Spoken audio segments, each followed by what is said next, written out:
ravie de vous voir. Je vous remercie d'être venu et d'avoir répondu à l'invitation de l'UPN dans ce contexte un petit peu difficile. Donc merci aux CUN qui nous accueillent ce soir.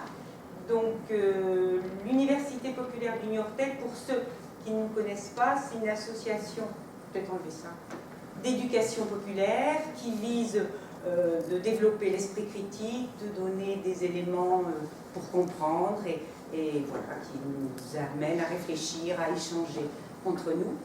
Et dans ce cadre-là, on a décidé ce soir de faire un cycle Travailler demain. Il commence ce soir avec une conférence. Pourquoi on a réfléchi à ce sujet? Parce qu'on est dans un monde qui est en profonde mutation et le travail, ça entraîne aussi une mutation du travail. Donc on a un petit groupe qui s'est décidé à réfléchir là-dessus. C'est un sujet très, très riche. Donc c'est un cycle de 3 conférences. Ça se terminera par une table ronde. Ce soir, c'est quoi la réalité du monde du travail? Il nous semblait essentiel de poser le cadre, savoir de quoi on parlait. C'est quoi la réalité du monde du travail en France aujourd'hui? Quels sont les mouvements? Quelle est la réalité? Vers quoi l'on va? Peut-être pour pouvoir en dégager des perspectives. Pour cela, eh bien, on a fait appel à notre intervenant régulier en sciences économiques, qui est ici, qui est professeur de sciences économiques et sociales, qui a déjà pour l'UPN animé 4 cycles, pour ceux qui les ont suivis, une initiation à l'économie, un sur les monnaies et les banques, un sur la croissance verte. Donc, au nom du l'UPN, je l'en remercie. Et puis, je lui laisse la parole et je vous souhaite une bonne conférence. Merci.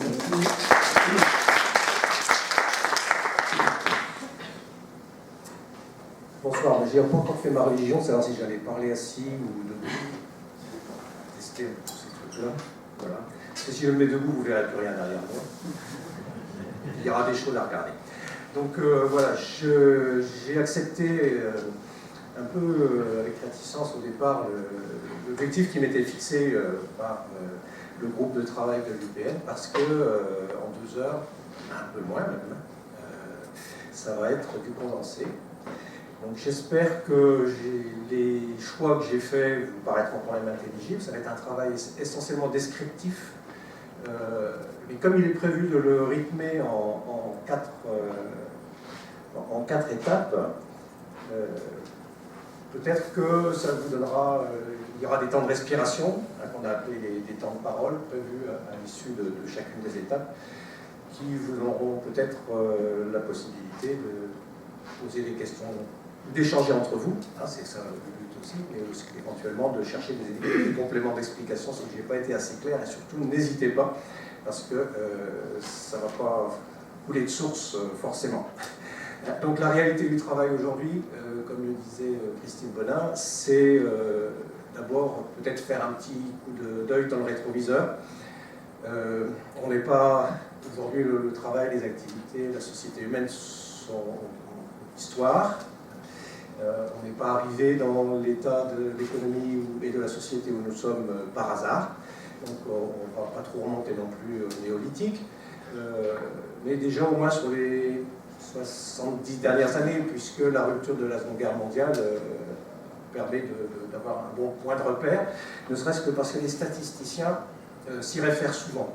Donc la grosse difficulté dans un exercice sur le long terme, c'est de trouver des documents qui embrassent plusieurs décennies, parce que des taux de variation sur les 2 dernières années, on en trouve partout. Des statistiques qui soient cohérentes sur le long terme, c'est plus délicat. Voilà, donc j'ai finalement pas mal de documents qui couvrent plutôt la période des années 1950 à aujourd'hui, dans le meilleur des cas, sur lesquels on va pouvoir s'appuyer. Donc la toute première chose qu'on va faire, c'est d'essayer d'éclaircir cette notion de travail. Si je vous dis le travail, tout le monde dit bah oui, bien sûr, le travail, on sait ce que c'est. Mais si on commence à en parler, très vite, on se rend compte qu'on n'est pas nécessairement tous d'accord sur le contenu à lui attribuer. Voilà. Et donc, on va commencer cette première étape par un petit témoignage, celui d'une sociologue. Auparavant, je finis de brosser un petit peu ce qui vous attend. Dans une deuxième étape, on cherchera à comprendre ce que j'ai appelé les transformations matérielles de l'activité, c'est-à-dire les aspects plutôt économiques et physico-économiques de l'activité productive et donc du travail. Dans une troisième étape, la dimension sociale, avec parfois aussi une dimension un peu juridique, puisque le droit s'inscrit pleinement dans la société. Et dans une quatrième étape, je ne me hasarderai pas à faire de la prospective, ce n'est pas mon métier, mais on essaiera de placer des repères qui permettront peut-être de mieux comprendre les phases ultérieures du cycle, notamment celui sur le revenu universel, et puis sur la troisième étape, sur les transformations des métiers. Voilà, donc ce petit témoignage d'une sociologue, j'espère que ça va démarrer comme il faut. Tout à l'heure je l'ai testé, ça a fonctionné, qui s'appelle donc Marianne Dujarrier, et qui a été interviewée sur France Culture récemment, je ne sais plus si c'était l'an dernier. On peut observer un flou qui s'entend dans les débats à la fois sociaux, mais aussi subjectifs, hein, les débats entre nous, mais aussi les débats en nous, sur ce qui est du travail. Est-ce qu'un stagiaire travaille? Est-ce qu'un youtubeur travaille? Est-ce qu'une femme au foyer travaille? Est-ce qu'un animal travaille? Est-ce qu'un robot travaille? Toutes ces questions égrènent en fait à la fois nos débats et puis nos doutes. Alors je me suis intéressée à la question de savoir finalement qu'est-ce que nous appelons travail dans la société aujourd'hui. Et le constat principal que je fais, c'est en effet que nous ne nous entendons pas si souvent que ça sur la dénomination des pratiques sociales qui sont ou pas du travail. Est-ce qu'il y a eu un moment de consensus? Est-ce qu'il y a eu un moment où la définition était claire de ce qu'était le travail, de quand nous travaillons? Alors déjà, on peut écarter deux hypothèses. C'est que le travail n'a pas de définition universelle. Ça, c'est les anthropologues et les historiens qui nous le rappellent.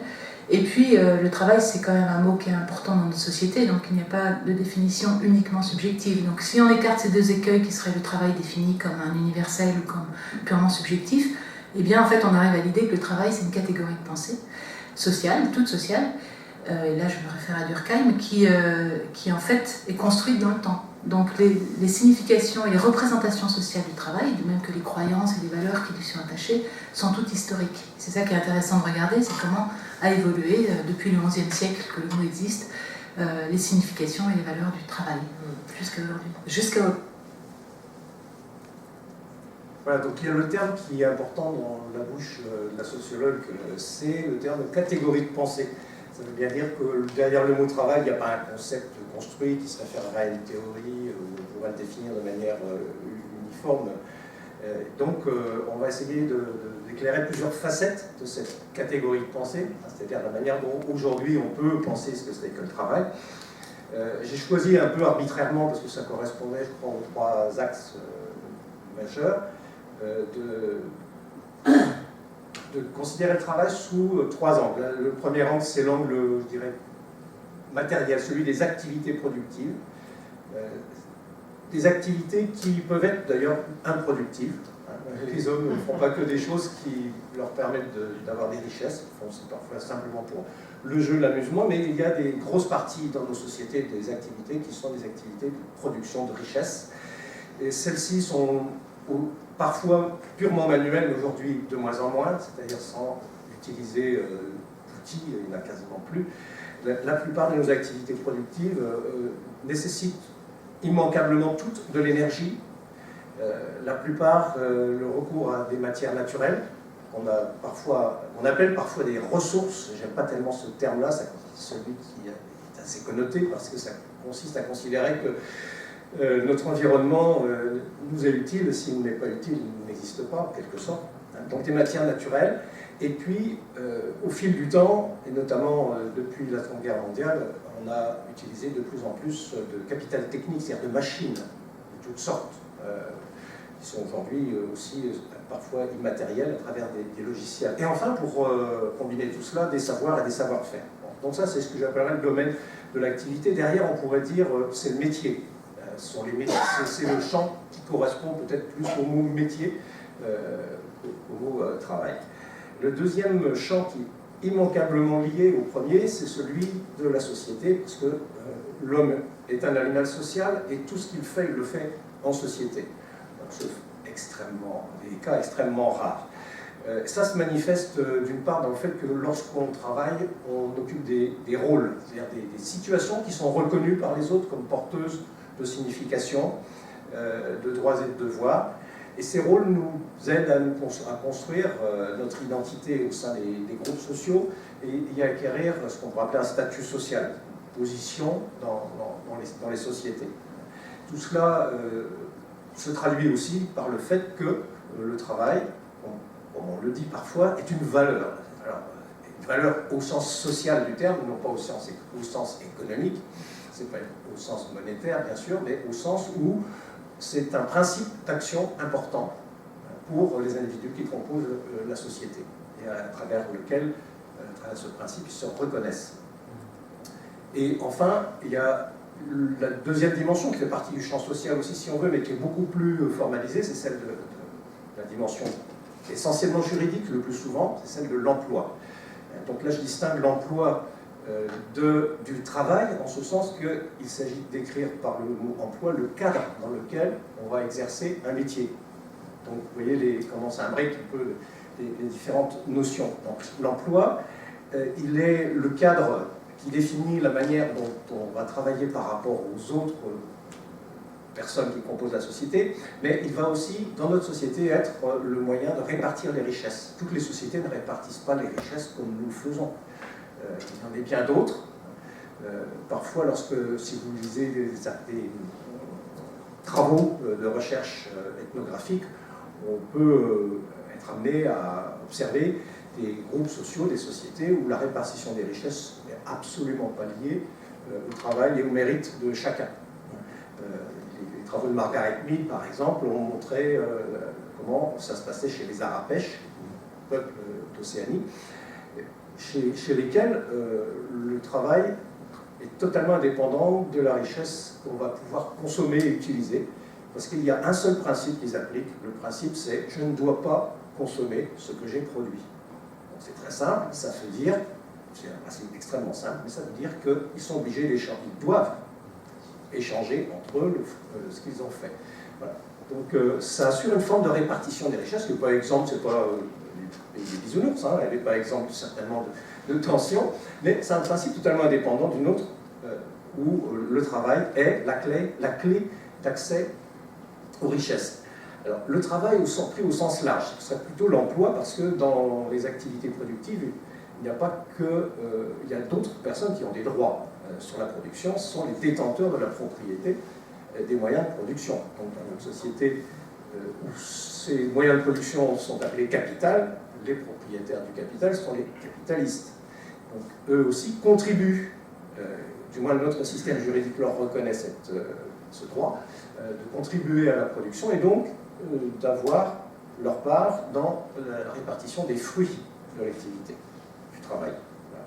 Donc ça, ce sont toutes ces notions-là qu'on va chercher à explorer l'une après l'autre. Donc si je récapitule, histoire de faire un petit point de vocabulaire, j'essaierai d'être précis là-dessus. Quand je parlerai de travail, je ferai plutôt référence au métier, et quand je parlerai d'emploi, plutôt au cadre dans lequel on va exercer ce métier. Donc à partir de là, on se rend compte que les activités productives, je vérifie mes notes pour pas que je n'oublie rien dans ce que j'ai à vous raconter. J'ai l'impression que j'ai oublié quelque chose. Non, ça va.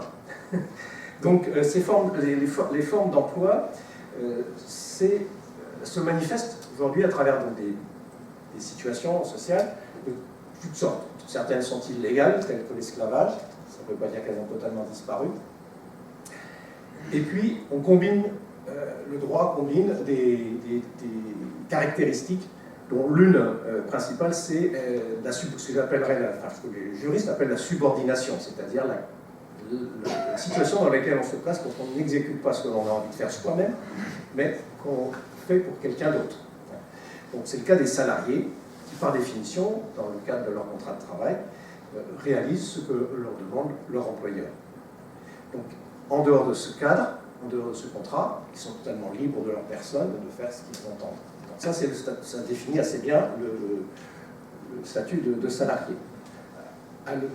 Complémentairement, dans notre système économique aux salariés, on a donc les possesseurs du capital qui, dans notre économie libérale, ont également une liberté d'action assez grande, j'allais dire totale, mais c'est toujours contestable, mais assez grande sur la manière dont ils vont décider d'utiliser ou non ce capital.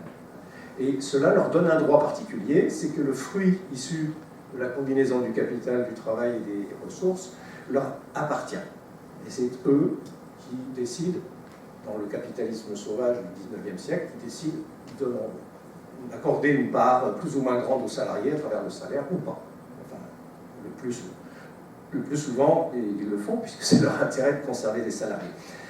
Les indépendants sont dans une situation mixte. Alors, le terme indépendant, c'est celui qui est utilisé par l'INSEE pour désigner les situations mixtes, donc c'est-à-dire à la fois des artisans, des commerçants, des professions libérales. Donc, ce sont toutes les personnes qui, à la fois, exercent leur travail, possèdent les moyens avec lesquels ils travaillent.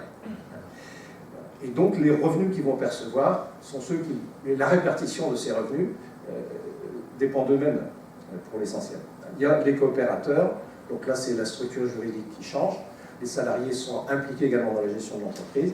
On peut parler également des formes de travail qui ne sont pas rémunérées, telles que le bénévolat ou le travail domestique, puisque vous savez sans doute qu'aujourd'hui, dans l'essentiel de notre activité industrieuse, si je puis dire, du travail, est rendu possible parce que, en marge de cette activité de production, il y a les activités domestiques. Bon, pour l'essentiel, aujourd'hui, ça reste encore une activité presque exclusivement féminine. Donc ce sont les travailleurs qui produisent bien de richesse. Les économistes se sont amusés à essayer de la valoriser par une technique assez simple. Si on devait payer quelqu'un pour le faire, ça coûterait combien? Voilà. Et on estime que c'est au moins 40% du PIB, donc de la richesse monétaire qu'on produit aujourd'hui de manière officielle, qui est ainsi ajoutée, mais de manière presque invisible, puisqu'elle n'est pas monétarisée. Voilà. Donc les travailleurs non rémunérés, qui n'ont pas souvent non plus le choix de savoir ce qu'ils font. Alors, ceci étant dit, toutes ces formes principales d'activité, voilà, je pense qu'on a fait le tour de ce qu'on pourrait appeler la notion de travail. Bon. Il est prévu une petite pause à ce moment-là pour qu'on puisse en parler ensemble si vous le souhaitez. Puisque c'était ma première étape. J'espère que je vais filer pas trop vite. Oui, dans le petit extrait, la petite vidéo, là, la sociologue évoquait le travail des robots. Ouais. Ça irait dans quelle catégorie? Alors, moi, je n'ai pas repris. Elle le citait comme une expression. Elle disait, voilà, on parle, on pourrait... Est-ce qu'un robot travaille? Sa question, c'est oui, voilà. Elle n'affirmait pas qu'un robot travaille. Est-ce qu'un robot travaille? Pour moi, un robot, jusqu'à présent, c'est un capital technique, c'est une machine. Voilà, donc je ne sais pas, moi je n'ai pas la réponse, est-ce qu'on peut le faire rentrer dans une case? Pour moi, je suis parti du principe qu'on parle des activités humaines. J'aurais du mal à étendre, personnellement, mais c'est un point de vue quasiment philosophique, j'aurais du mal à étendre la notion à une machine. Alors, je pense qu'il faut renvoyer derrière, je vais compléter ma réponse. Derrière cette question-là, il y a une autre idée, c'est l'idée, est-ce que ce travail est productif? Peut-être, ça peut être aussi un angle d'approche. Est-ce qu'il crée une richesse nouvelle, à lui seul? Je laisse la question. Oui? Est-ce qu'on ne pourrait pas parler du troc aussi? Vous parlez du troc? Le troc, c'est une forme d'échange. Oui, mais on peut troquer du travail. Oui, ce que font les SEL, par exemple, les systèmes d'échange locaux. Oui, bien sûr.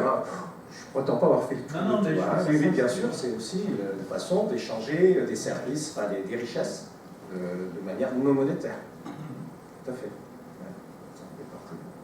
Oui. Elle a aussi évoqué les animaux dans le travail. Et c'est vrai qu'on associe à l'animal de travail assez facilement, mais du coup on les rangerait. Voilà, animaux. Ils n'ont pas de statut juridique. Donc, pas dans les formes d'emploi telles que je les ai décrites, mais je suis assez d'accord avec l'idée que lorsqu'un cheval est mis devant une charrue, on dit bien qu'il travaille, et effectivement il travaille.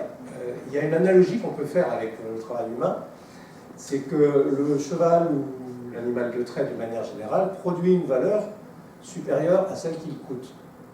C'est-à-dire que si on l'utilise, c'est bien parce que on va pouvoir produire plus d'avoine dans le champ qu'il n'en consomme pour sa nourriture. Et c'est peut-être, alors je ne sais pas si c'est dans la définition des mots, mais en tout cas c'est une analogie qu'on peut faire dans la nature des activités. Alors, le cheval ne le fait pas lui-même, c'est rare, mais lorsqu'il le fait, et il a ce même genre d'effet. Je ne sais pas si ça répond pas entièrement à la question, mais... Non. Est-ce que ça veut dire qu'on définirait le travail comme une transformation d'énergie, ça se décuple? Est-ce que c'est... C'est vers ça que je vais. Mais comme disait Marianne Dujarier, il n'y a pas de définition. C'est une catégorie de pensée, donc c'est comme ça que je le pense. Ouais. On va reprendre d'ailleurs, revenir Le sur ça. travail, c'est bien toujours une dépense d'énergie. Immanquablement. D'ailleurs, les physiciens utilisent le mot travail. Oui. Dès qu'on monte une marche, on fournit un travail. Alors, c'est un concept, là, dans leur cas, c'est vraiment un concept bien défini, qui se mesure. Et je suis assez... Oui. Pour moi, oui. Comment ? Le cheval était une unité d'énergie? Il l'est toujours, d'ailleurs. Ça a été la manière dont James Webb a quantifié la façon dont ces machines à vapeur fournissaient de l'énergie. Il a comparé la capacité d'une machine à lever un poids, je ne sais pas si vous avez déjà vu sur Wikipédia ou ailleurs la définition justement du cheval comme énergie. On voit un cheval qui tire un poids avec un câble qui passe sur une poulie. Tout à fait. Ouais. Et on l'utilise toujours, ça vaut 735 watts, je crois. Quelque chose comme ça. Si on fait la conversion.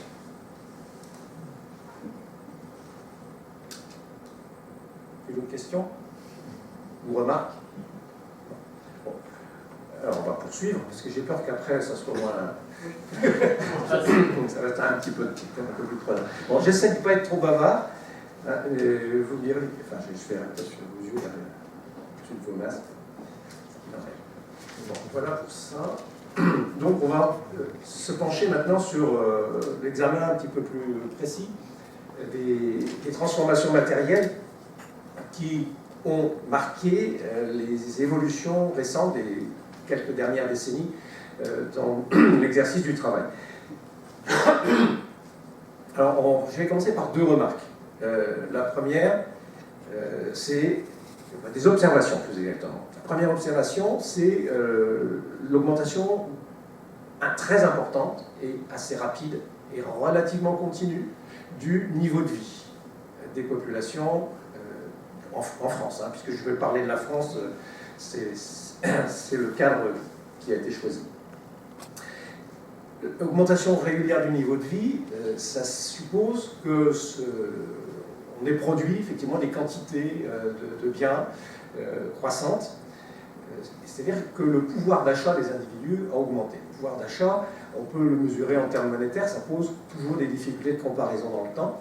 On peut le mesurer aussi d'une manière beaucoup plus simple, ce qu'on appelle le prix réel. C'est-à-dire qu'on va comparer, enfin on va évaluer la quantité de biens ou de services qu'on peut obtenir en échange d'une heure de travail.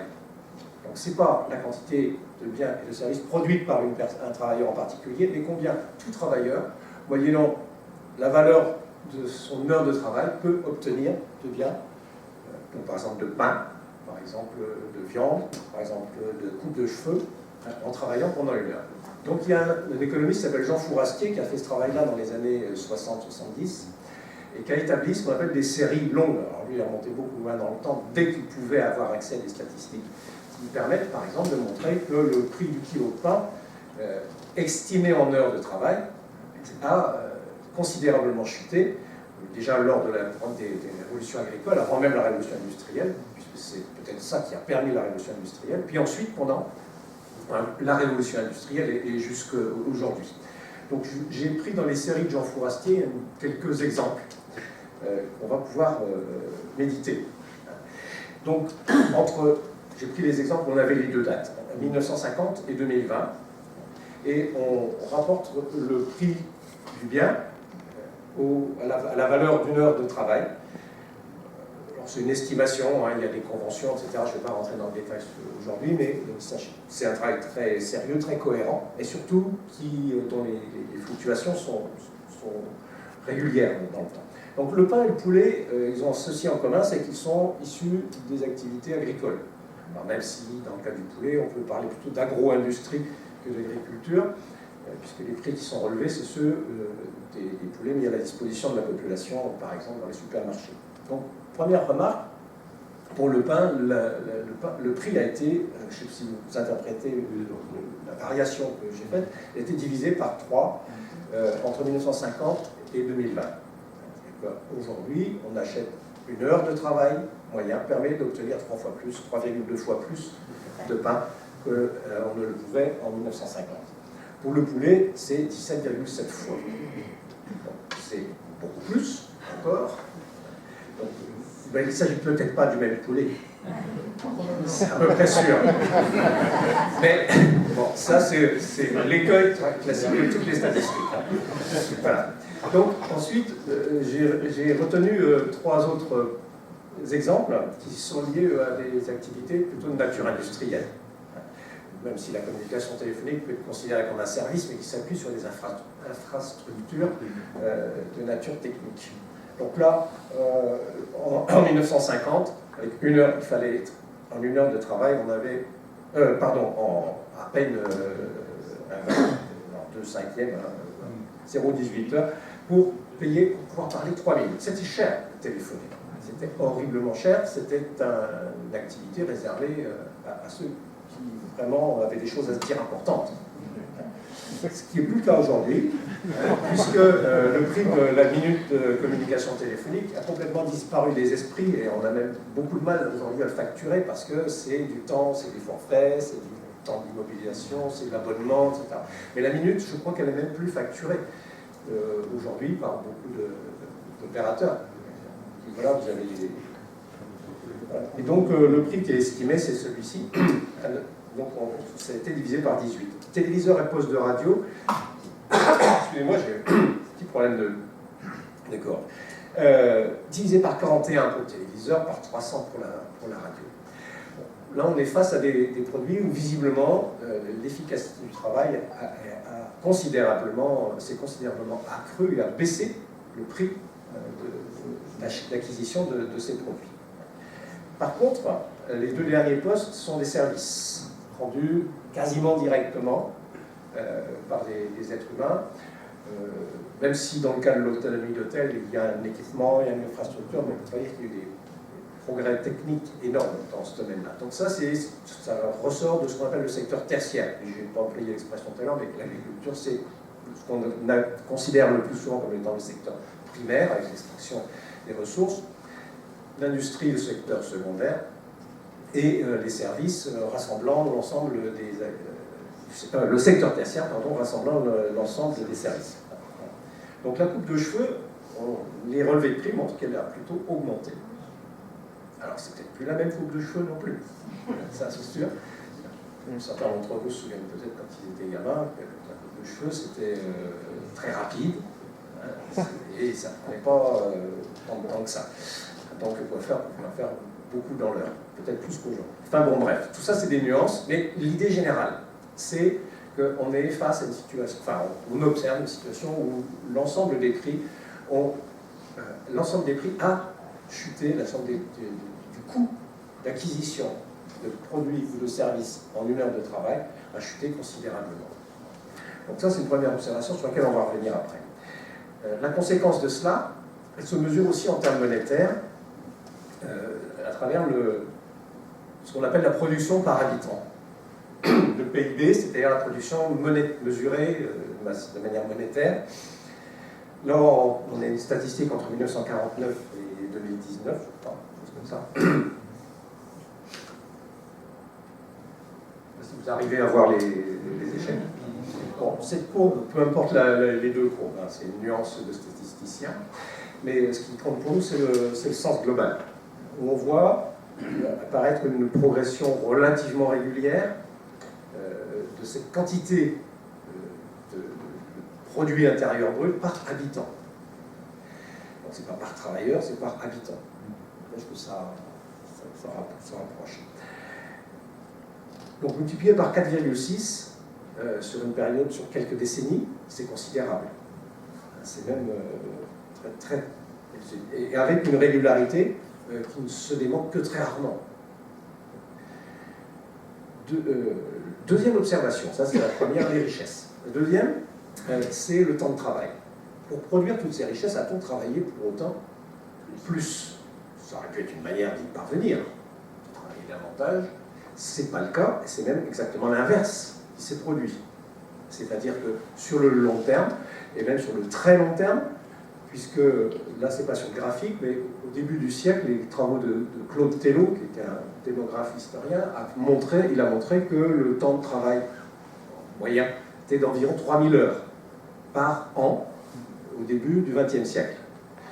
On arrive aujourd'hui aux alentours de 1500 heures, la moitié, en France. Durée du travail effective, hein, c'est pas la loi, c'est pas l'analyse de la durée légale, hein, c'est combien d'heures de travail ont été effectivement fournies par les individus. Donc sur l'année, pour lycée, problème des congés, etc. Voilà. Donc vous remarquez cette tendance à la baisse de la durée du travail, elle est commune, même si elle n'est pas parallèle, elle est commune à la plupart des économies qui sont citées ici, des pays riches, hein, les États-Unis, la France, le Japon, et puis on dit la moyenne des 6 pays européens autres que la France. Donc la première remarque qu'on peut faire, c'est que à partir de l'année, je vais mettre mon micro autrement, à partir de 2000, vous voyez que cette baisse s'interrompt. Et jusqu'à aujourd'hui, on est sur la même lignée. C'est-à-dire que la baisse de la durée du travail est stoppée. Elle ne se fait plus. Alors, il y a tas d'explications, je ne vais pas du tout rentrer, ce n'est pas le sujet aujourd'hui. Mais grosso modo, on a perdu l'habitude de penser que c'était une tendance historique, cette baisse de la durée du travail. Et ce qui est la chose anormale, c'est qu'elle ne baisse plus par rapport au développement historique précédent. Donc elle est divisée par 5, cette durée du travail, par 1,5, pas par 5, ça serait bien, par 1,5 hein, sur la période qui nous intéresse. Donc en même temps que le PIB était multiplié par 4,6, le temps de travail était divisé par 1,5. Qu'est-ce qu'on peut en déduire? On peut en déduire que le travail est de plus en plus efficace. Alors, il est de plus en plus efficace, ça se mesure. Le terme d'efficacité est une notion, et on peut le mesurer grâce à ce qu'on appelle la productivité du travail.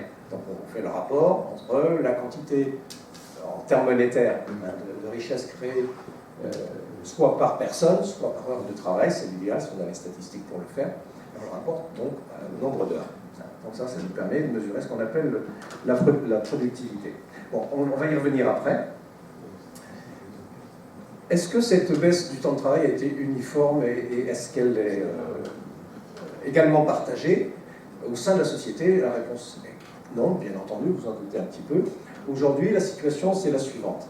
On a autour de cette durée moyenne calculée par l'INSEE de 1500, 1550 heures, bon après, on va chapeauter, des répartitions très différentes. En vert, vous avez la valeur pour les salariés à temps complet. Donc l'ensemble des salariés à temps complet en France ont travaillé un petit peu moins de 1500 heures. Les salariés à temps partiel, tous c'est le jaune, donc je ne sais pas si vous voyez les graduations, mais ici on est à 1000, Mais ici, on a 800. Ah ben, vous n'avez pas la souris. Voilà, ici. Donc, ça, c'est 800, ça, c'est 1000. Ici, on voit. Vous voyez? Je me demandais, parce que sur mon écran, c'est pas toujours génial. Bien. Donc, en rouge, on a les indépendants. Comme je disais tout à l'heure, artisans, commerçants, salariés à leur compte, travailleurs à leur compte d'une manière générale. Voilà. Et donc, la colonne noire, c'est la moyenne pondérée par l'importance de chacune des catégories. Alors, je vous disais, la productivité du travail, on peut la mesurer. Donc, ce travail-là a été fait, là aussi avec moult précautions sur la transformation des unités au fil du temps, etc. C'est un travail considérable, une seule petite courbe, mais des milliers d'heures de travail, je pense, derrière, qui nous permettent de voir l'allure générale de ces gains de productivité. Donc, ils sont réguliers depuis le 19e siècle, mais à un rythme beaucoup plus rapide après la Première Guerre mondiale et encore plus rapide après la Seconde Guerre mondiale. Donc, il faudrait se demander qu'est-ce qui s'est passé. On va essayer de voir. La première chose qui s'est passée, c'est l'utilisation de machines, mais au sens très très large du mot machine. Une machine, c'est pas seulement une machine à vapeur. Une machine, c'est par exemple dans le développement de l'industrie textile, le métier jacquard. Le métier jacquard, je ne sais pas si ça vous dit quelque chose, c'est le métier qui permettait de tisser des tissus avec des motifs complexes de manière automatique. Ce n'est pas un artisan qui le mobilise, on a un système de carton, de fiches perforées, qui permet au métier de travailler comme si un artisan extrêmement habile était aux manettes. Donc là, on a l'ancêtre des machines d'aujourd'hui, des ordinateurs. Il y a beaucoup dans le principe des cars, en fait. Cette mécanisation, elle va commencer,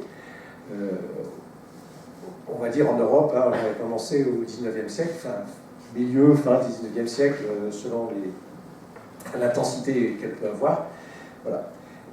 Mais c'est elle qui est le premier ressort de cette augmentation de l'efficacité. C'est-à-dire qu'un seul individu va pouvoir produire beaucoup plus, notamment, par exemple, je prends l'exemple de l'industrie textile, parce qu'il va pouvoir surveiller 4 machines, au lieu d'être le moteur, à lui tout seul, d'un tout petit métier. Donc, la production de ce seul homme qui surveille plusieurs machines automatiques va effectivement être beaucoup plus importante. Tout cela se traduit par le fait que les entreprises qui utilisent des machines doivent investir, c'est-à-dire consacrer une partie des ressources qu'elles ont gagnées précédemment à acquérir, à installer et faire fonctionner ces machines. C'est ce qu'on appelle le taux d'investissement. Il ne faut pas l'oublier que dans le PIB, il y a ces deux grandes parties. La première partie, c'est ce qu'on consomme, et l'autre partie, c'est ce que l'on investit. Vous voyez, les taux d'investissement, aujourd'hui encore, sont assez élevés. C'est-à-dire qu'une partie significative des richesses qui sont créées chaque année sont attribuées soit à renouveler le capital existant, et ça, c'est pas rien, dans un certain nombre d'industries, soit à en créer du nouveau. L'importance de ce capital, elle n'est pas négligeable, et elle explique plein de choses. C'est-à-dire que c'est plusieurs années de travail. Si on estime que, on va faire un calcul à la louche, mais ça vaut la peine, le coût d'une année de salaire au SMIC est environ 20 000 euros, aujourd'hui, à quelques euros près. Vous voyez que le capital net moyen en France, c'est 9 ans de travail. Alors ça a des conséquences, d'une part sur l'inertie de nos systèmes productifs, d'autre part ça signifie aussi que ce capital permettant d'être beaucoup plus productif, si je veux créer une activité qui va rentrer en concurrence avec des entreprises qui utilisent ces moyens-là, il faut que je sois capable d'investir au moins autant qu'elles, ou alors je suis un magicien. Donc, ce qui explique aussi les difficultés que peuvent ressentir les travailleurs indépendants, par exemple, qui se voient, c'est un phénomène qui s'est manifesté depuis surtout au XXe siècle, un phénomène d'élimination des activités artisanales, parce qu'elles ne sont pas capables d'investir les quantités suffisantes, tout simplement. Bon, il y a des variations énormes dans ce capital technique, ça peut aller de quelques dizaines de milliers d'euros selon dans à peine 2 ans de travail dans certaines industries, et dans d'autres, c'est considérablement plus. Hein. On dit par exemple, ça peut être 264 000 en moyenne, et dans l'industrie prise au sens général, si vous regardez l'industrie pétrolière, par exemple, ça rapporte beaucoup plus. Pour un seul poste de travail. Donc c'est capital net par salarié. ETP, tout le monde voit ce que ça veut dire, hein. C'est l'équivalent temps plein, hein, on agglomère un peu tout ça. Voilà. Donc ces machines, en nombre important, leur conception et leur fabrication demandent donc énormément de travail. Une grosse partie, on peut considérer que c'est taux d'investissement correspond au fait qu'une partie de la population active travaille pour produire et entretenir ces machines. C'est une partie de l'activité. Voilà. Et sur quoi repose l'utilisation de ces machines? Il faut pouvoir les mouvoir, c'est-à-dire qu'il faut de l'énergie. Il faut de l'énergie, et l'énergie humaine ne suffit plus. En particulier, tout à l'heure je vous parlais des métiers à tisser. Bon, si vous avez déjà vu les métiers à tisser mécaniques, vous voyez déjà tout de suite la difficulté. Mais ensuite, on va passer à des machines de plus en plus puissantes dans d'autres secteurs. Par exemple, dans la métallurgie, la première utilisation de l'énergie mécanique, ça va être de réaliser des outils de plus en plus gigantesques. Peut-être avez-vous déjà vu les photos des marteaux-pilons, des forges du Creusot, de la fin du 19e siècle. Je ne sais pas si ça vous est déjà arrivé, c'est des machines gigantesques, hein, qui sollicitent fortement notre imaginaire. Pour les faire fonctionner, il faut beaucoup d'énergie. Qu'est-ce qui a permis de faire fonctionner ces machines en masse? Jusqu'au 19e siècle, c'est essentiellement la consommation. On a brûlé du bois, le charbon de bois en quantité énorme. Puis après, on a extrait le charbon de la terre, la houille. Et puis un jour, on est tombé sur le pétrole. Et alors là, c'était banco, parce que la quantité d'énergie libérée par un litre de pétrole était considérablement plus grande, et surtout très concentrée, et avec un coût d'extraction très faible.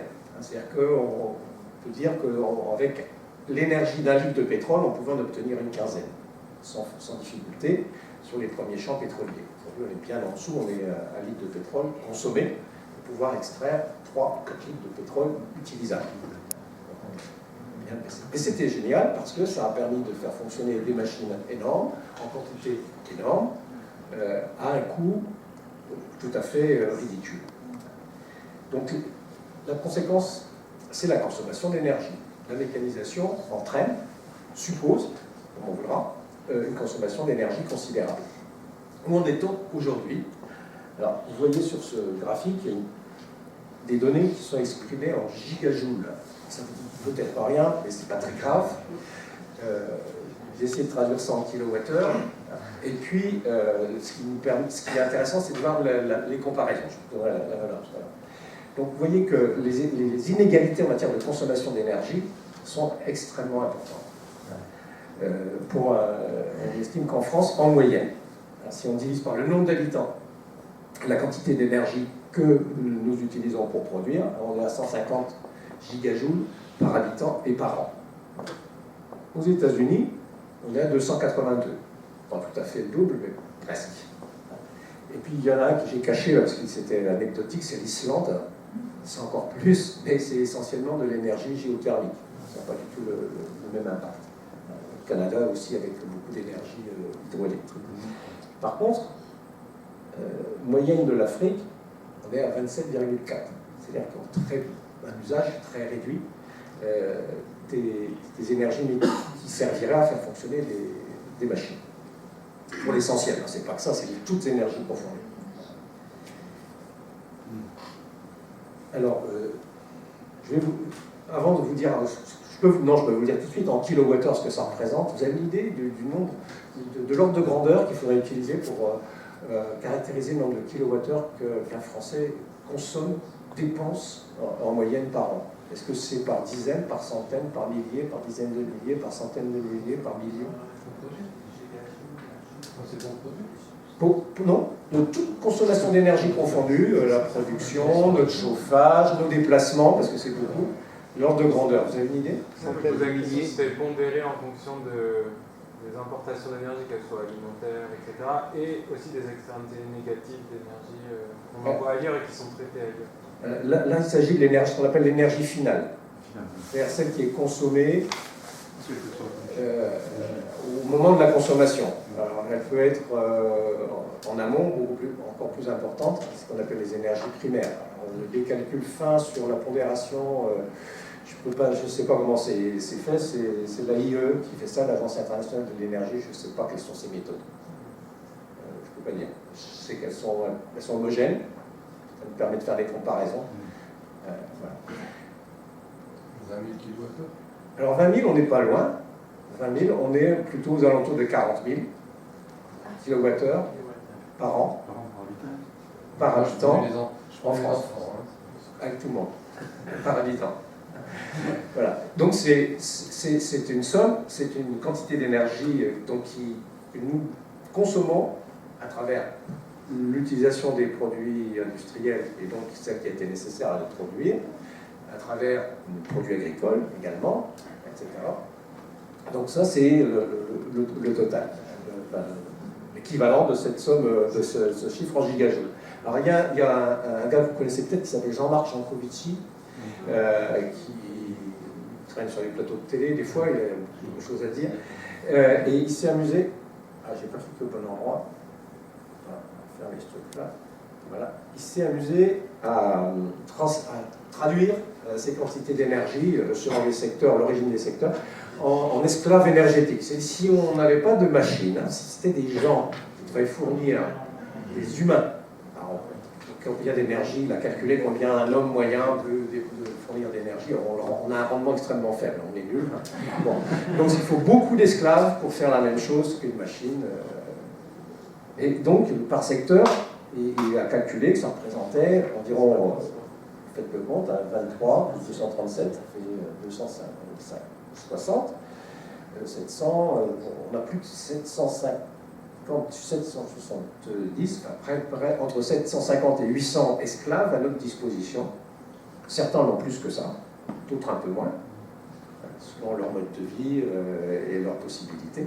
Mais ça représente, ça donne une image de la situation dans laquelle on se trouve et dans laquelle on est la plupart du temps complètement inconscient. Lorsqu'on monte dans une automobile, par exemple, on mobilise un sacré nombre d'esclaves. Voilà.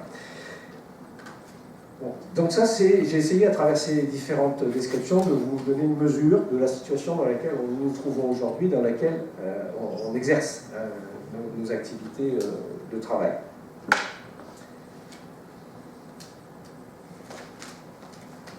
Excusez, je fais le tour.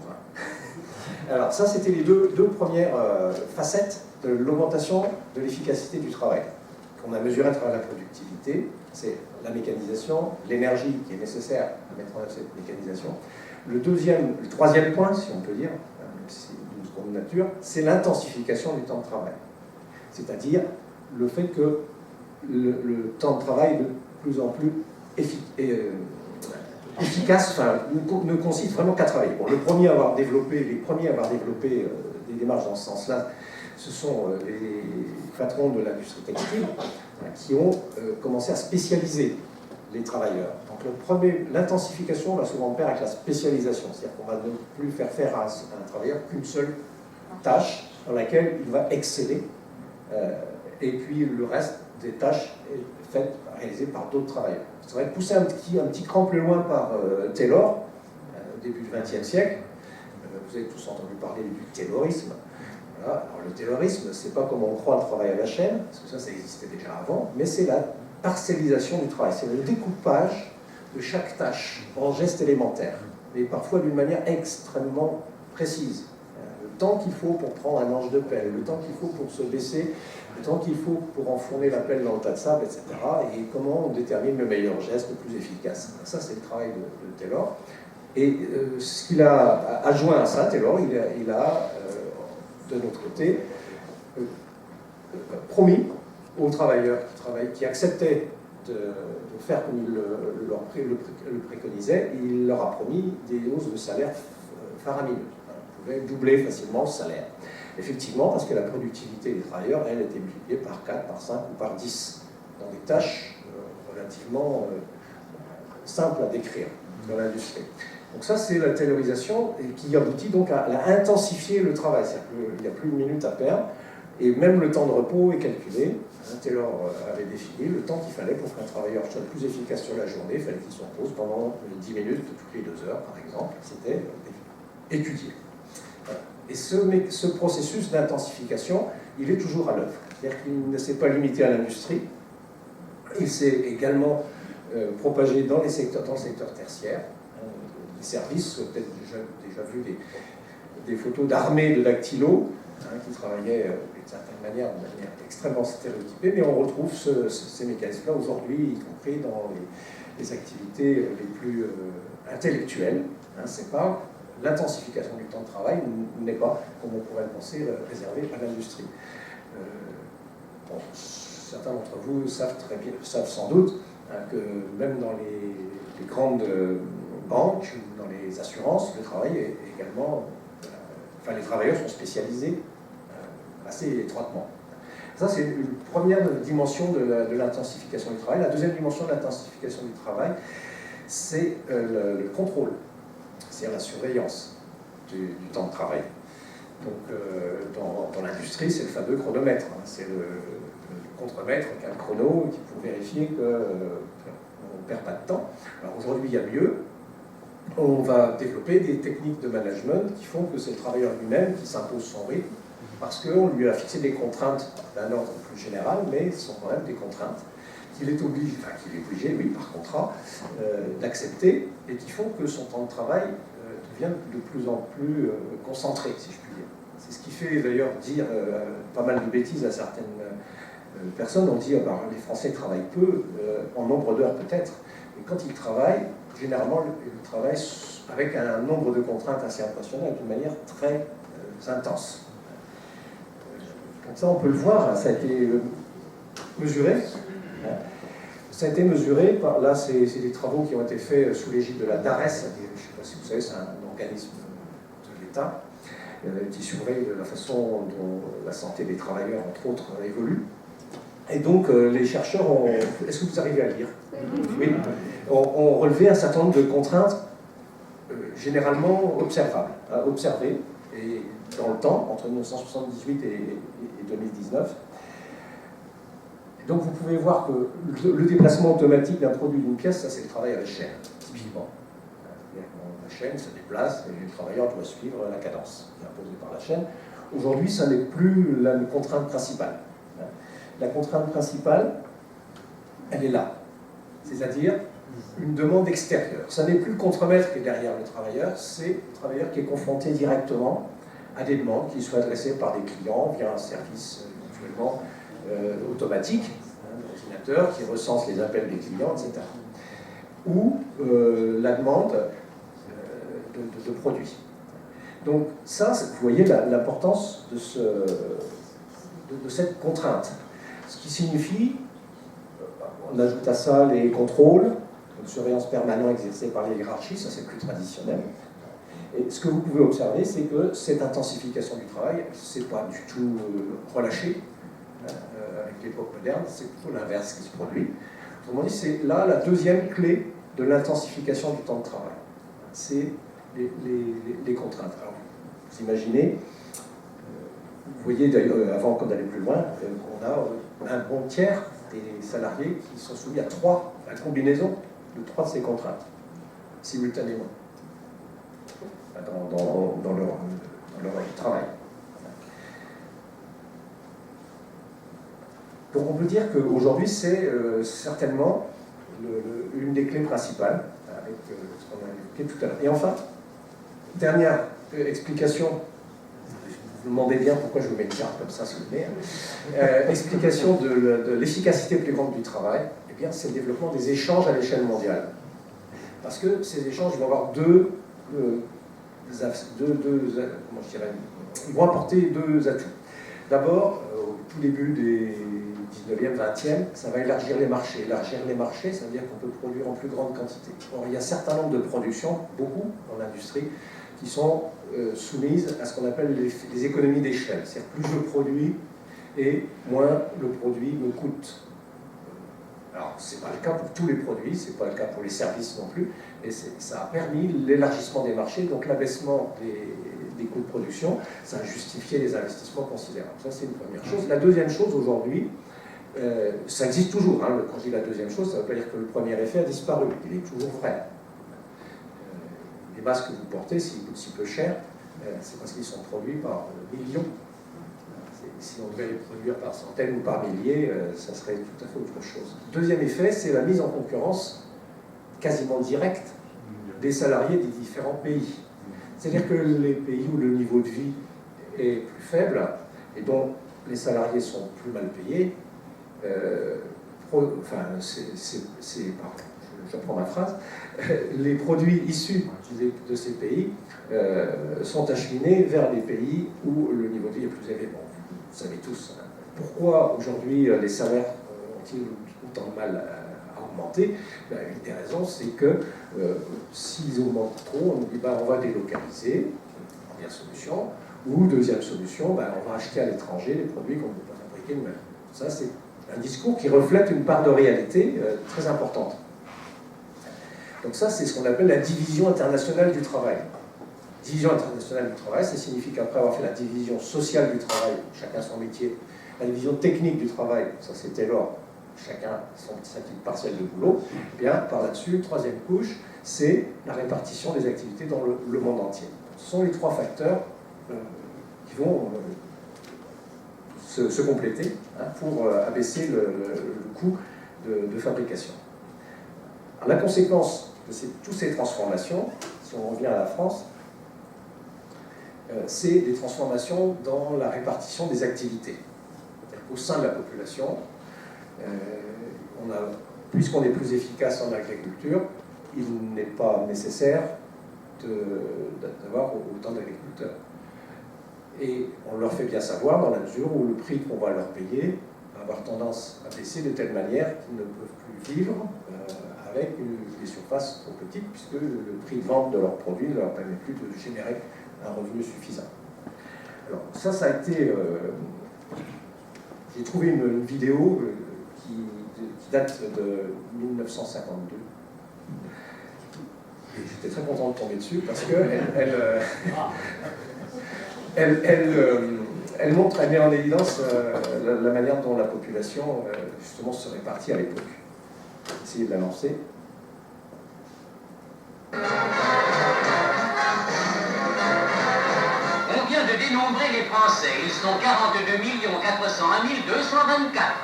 De 27 500 000 en 1801, ils passaient à 37 millions en 1850, augmentant d'un tiers en 50 ans. Mais de 1850 à 1952, la population n'augmentait en 100 ans que d'un cinquième. Comment se décomposent les 42 400 000 Français de 1952 ? En 20 400 000 hommes qui boivent leur piquette quotidienne et observent les règlements. Ils lisent. Et en 22 millions de femmes, soit 11 femmes pour 10 hommes. 22 millions de femmes qui font leur ménage quotidien et respectent leur mari, ou à peu près, ce qui tendrait à prouver que le respect du mari conserve davantage que l'observation des règlements. Que fait tout ce monde professionnellement 100 ans? La majorité, 8 millions, soit 36%, est toujours au champ, criant U et IA aux chevaux, fauchant les blés, s'inquiétant chaque soir du temps du lendemain. Mais 6 500 000 sont aussi à l'usine, fidèles aux sirènes et pointant au guichet. Et 3 500 000 sont employés, commerce ou bureau, faisant le beurre ou composant des statistiques. Au-delà de ces trois masses...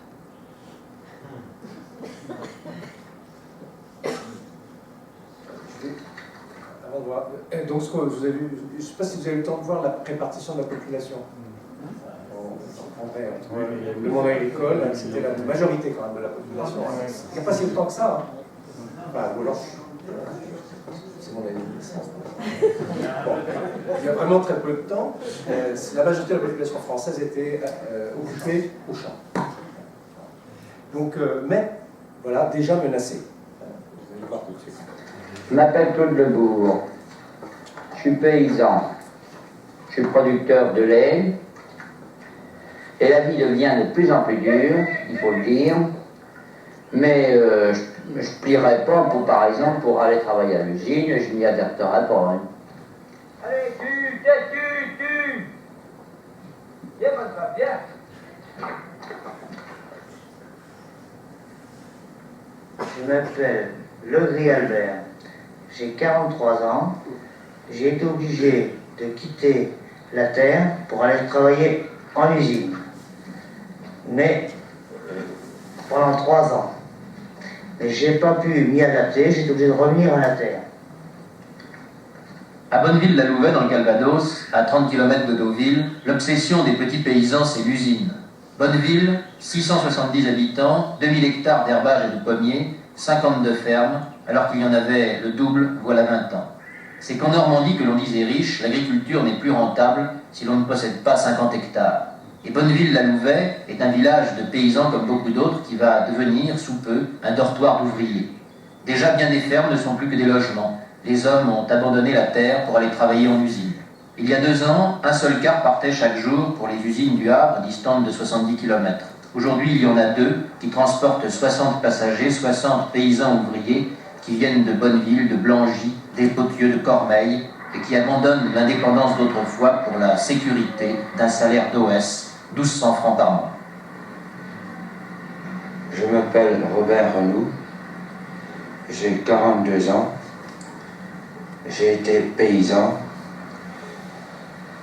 je n'ai pas pu rester à la terre, pour moi ce n'était plus rentable. Maintenant, je travaille à l'usine.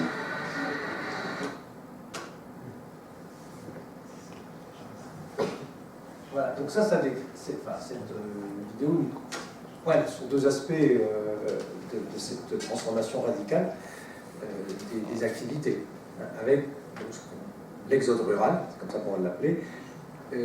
L'exode rural, c'est pas seulement des chiffres, hein, c'est des transformations profondes. Vous avez compris la difficulté qu'il y avait pour ces personnes de passer d'une activité à une autre, contrainte et forcée.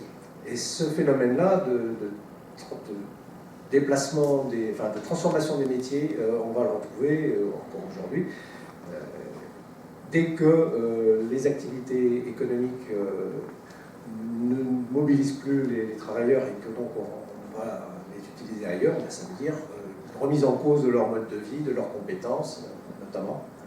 Bon, c'est pas un phénomène anodin, loin de là.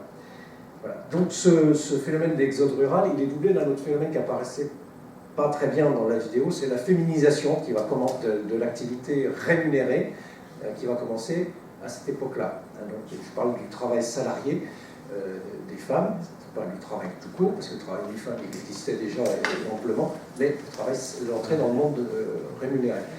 Est-ce que certains d'entre vous peuvent me rappeler, s'ils s'en souviennent, quelle est la date à partir de laquelle une femme en France a eu l'autorisation d'ouvrir un compte en banque pour percevoir un revenu, par exemple? 1964, 73.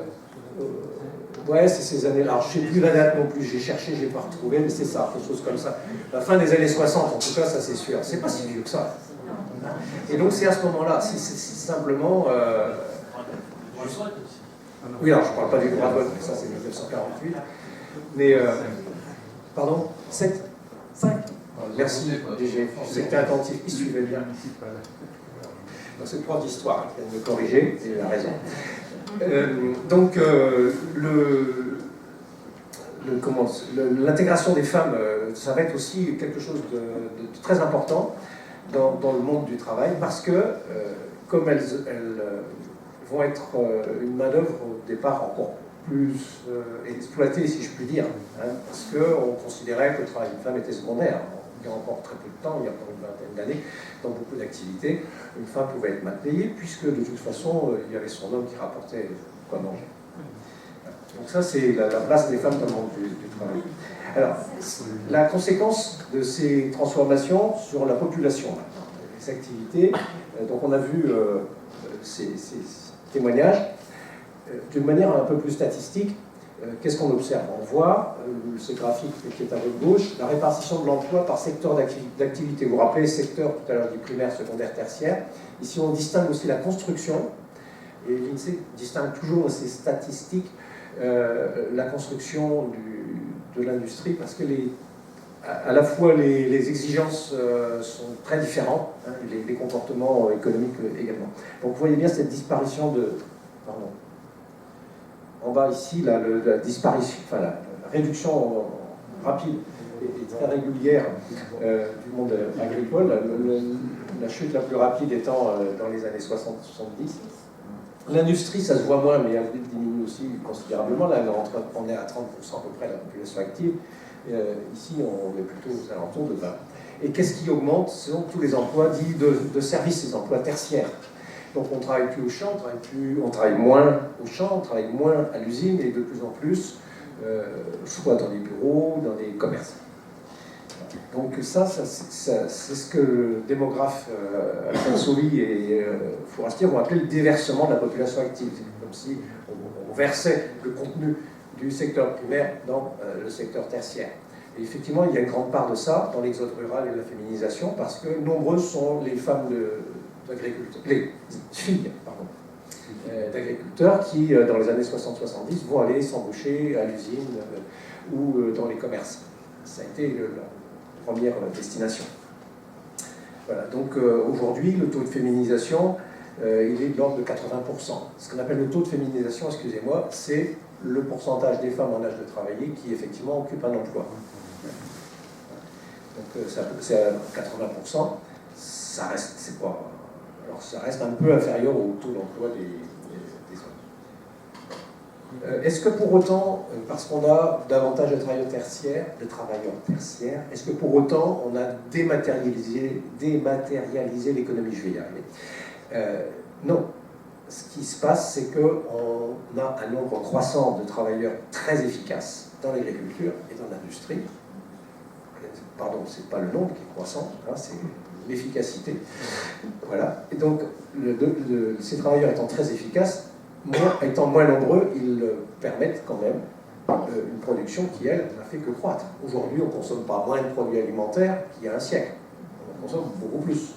On ne consomme pas moins de produits industriels qu'il y a 20 ans, qu'il y a 30 ans. On consomme tout autant. Sans compter que le secteur tertiaire, les services d'information, le transport, ont besoin des produits de l'industrie, qui elle-même a besoin des produits de l'agriculture.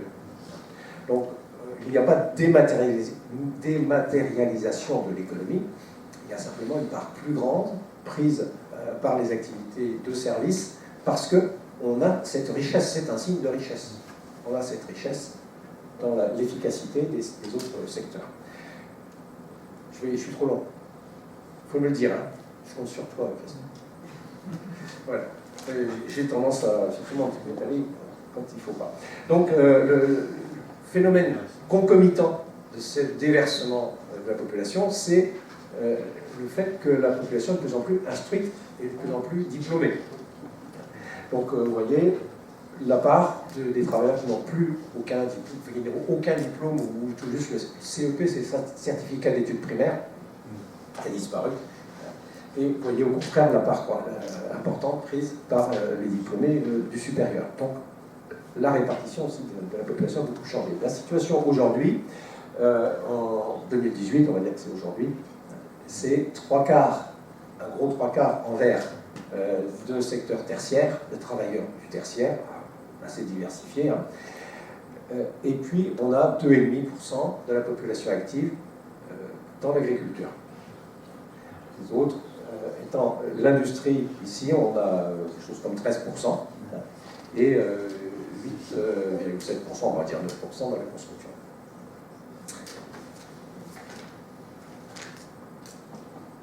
Voilà, fin de ma deuxième partie. Donc ce que j'ai essayé de brosser pour vous, c'est le tableau des transformations. Donc après, à vous la parole.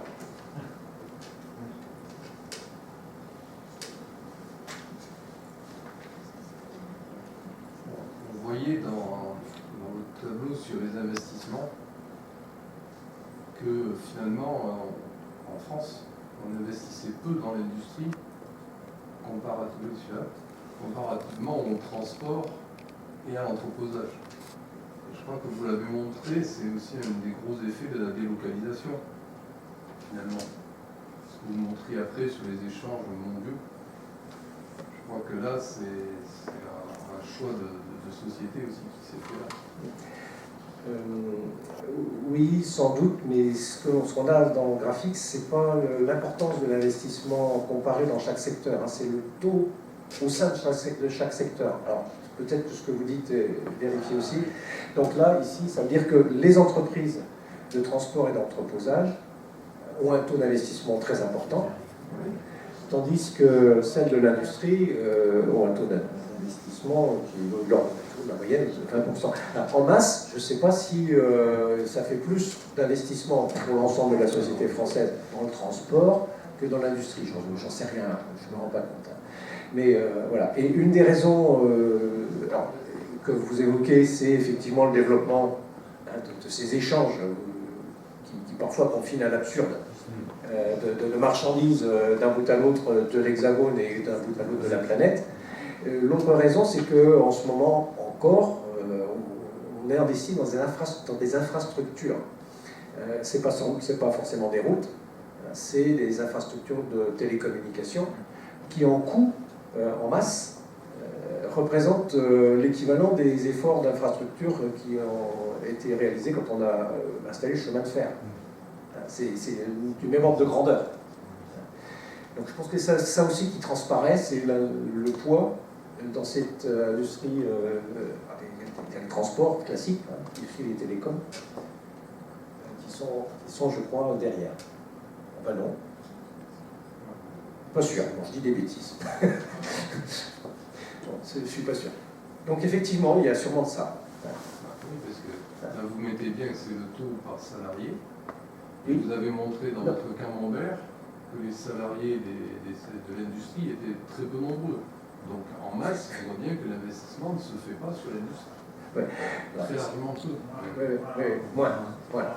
Alors, j'ai pas les chiffres, hein, parce que là, c'est le taux d'investissement, c'est la part, en fait, je n'ai pas été précis hein, dans ce graphique, là, c'est la part de la valeur ajoutée de chaque entreprise qui est consacrée à l'investissement. C'est pas par salarié. Hein. C'est 20% ouais. par l'industrie, voilà. 1% de la valeur ajoutée qui est consacrée à l'investissement. La valeur ajoutée dans la mesure de la richesse produite par ces entreprises-là cette année. Ouais. Alors, bon, j'ai pas les chiffres hein, sur la comparaison des masses. C'est très. Alors là aussi, c'est un problème constant, c'est qu'on a beaucoup de mal à trouver des données en masse. Alors, les variations, on en trouve plein.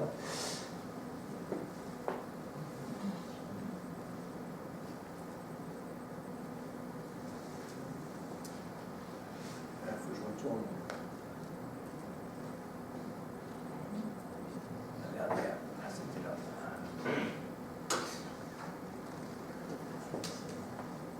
Oui. Je crois qu'en agriculture, il y a un indicateur qui est souvent utilisé, c'est le taux de retour énergétique, qui donne en fait en calories le nombre de calories utilisées pour produire une calorie alimentaire. Et il semblerait en fait, par rapport à ce que tu disais sur l'accroissement de la productivité, l'accroissement de l'efficacité dans le travail, que ce serait quand même intéressant de le nuancer par rapport à ça, parce qu'il y a une énorme déperdition de la valeur énergétique des aliments qu'on produit, de par la standardisation et la perte de la qualité en fait, des aliments qu'on produit, et aussi de par l'explosion des circuits de production alimentaire, que ce soit le transport, même l'entreposage, on met tout dans des frigos, etc. aujourd'hui. Et qu'en fait aujourd'hui on serait peut-être, je ne sais plus les chiffres exacts, mais il y a cette étude américaine qui dit que pour produire une calorie alimentaire aujourd'hui on utiliserait 7 calories fossiles, 7 calories énergétiques, et qu'à une époque on en utilisait moins, quoi. Donc ça questionne en fait sur ce gain de productivité qui est que on va dire superficiel, de visu, quoi. Ouais. Alors c'est très intéressant de souligner, de faire la comparaison entre les unités ou des critères physiques, hein, c'est-à-dire les calories utilisées, et des critères monétaires, parce que quand je parlais de productivité tout à l'heure, c'est bien qu'on revienne là-dessus, c'est bien en termes monétaires. Dans la mesure où on considère que l'énergie ne coûte rien, pas grand-chose, on mesure des productivités croissantes. Maintenant, si effectivement, comme tu le dis, on s'intéresse aux dépenses énergétiques mesurées en termes physiques, on va se rendre compte qu'on est à l'envers de ce qu'était l'agriculture des néolithiques. L'agriculture néolithique, elle consistait à capter l'énergie gratuite du soleil dans les champs. Voilà. Et donc, effectivement, à transformer un effort relativement faible, beaucoup moins important que celui du chasseur, pour pouvoir produire une quantité de nourriture supérieure. Là, il est exact qu'en termes physiques, l'agriculture contemporaine a perdu toute son efficacité, elle est même aux antipodes de ce qu'il faudrait. Il est clair que ce modèle agricole, qui consiste à utiliser des machines et des intrants chimiques qui sont dérivés du pétrole parfois, il est clair que ce modèle-là ne fonctionne que tant que les prix de l'énergie sont aussi ridicules. Et je parle de l'énergie, mais c'est vrai de la plupart des intrants de l'agriculture aujourd'hui. Le modèle est... Alors, au point que les instituts, je ne sais plus lequel de l'ONU, qui a fait des recherches là-dessus, a bien souligné qu'à long terme, c'est-à-dire une génération ou deux, l'agriculture ne pourra plus soutenir les mêmes rendements et donc devra changer de modèle, clairement moins d'intrants énergétiques. Sûr. Ouais. Moins d'eau. Le problème qu'on a sur l'agriculture, c'est pas la production, c'est le fait aussi qu'on détruise. On a à peu près un tiers de la production agricole qui est détruite au champ pour tenir le système. En 1982, moi j'étais éleveur, en 1982, on ne payait pas l'abattoir parce que nous on est quand même assez malins, les agriculteurs. On a 4 quartiers sur une vache, mais on avait le 5e quartier qui payait l'abattoir. C'était les peaux, les cornes, le sang, les tripes. Tout ça a disparu. C'est devenu du déchet. Et on a énormément de produits comme ça agricoles qui sont détruits. Donc il y a une grosse différence là. Oui, mais il est clair que quand on raisonne en termes monétaires, on laisse échapper. Alors, on pourrait faire sur la critique du PIB, mais c'est ça, tout à fait. Donc, bon, il en reste pas. Enfin, ça, ce sont des observations que vous faites qui sont tout à fait pertinentes et ça relève, ça soulève l'imprécision et voire la fausseté de certains indicateurs qu'on utilise. Bon, cependant, moi ce que je voulais souligner, c'était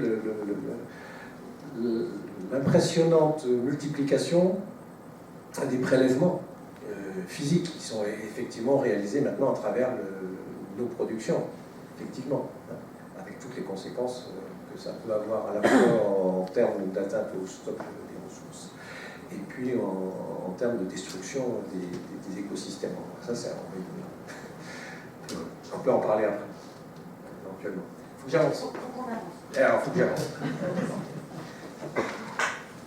Je reçois tout à fait. Alors, étape 3, les transformations sociales. J'y suis. Ouais. Alors, on s'intéresse au statut des emplois. Dans les transformations qu'on a évoquées tout à l'heure, ce qui se passe, on a vu la disparition des métiers artisanaux, et c'est donc évidemment le salariat qui va augmenter. Le salariat, aujourd'hui, il ne croît presque plus, c'est-à-dire qu'on a atteint, vous voyez la courbe dessinée par le sommet des barres rouges, la progression est quasiment nulle. Et vous voyez la situation dans le graphique d'à côté. Alors, vous voyez peut-être pas bien, je vais essayer de vous commenter, avec les 3 barres. Ici, c'est les femmes, là, c'est les hommes, là, c'est l'ensemble. C'est la répartition des statuts d'emploi. Donc, en rouge, on a les indépendants. En vert, on a les CDI, les travailleurs ayant un contrat à durée indéterminée. En bleu, les travailleurs en CDD. Et puis, on a l'apprentissage et l'intérim au-dessus. Donc voilà quels sont les statuts d'emploi aujourd'hui en France. Donc ce qui domine très largement, c'est quand même les CDI. Cependant, on verra que c'est pas pour autant que la situation est confortable. Mais c'est la situation réelle. Voilà. Est-ce qu'il y a une question tout de suite là-dessus? Parce que c'est peut-être pas très clair, si? Ça va?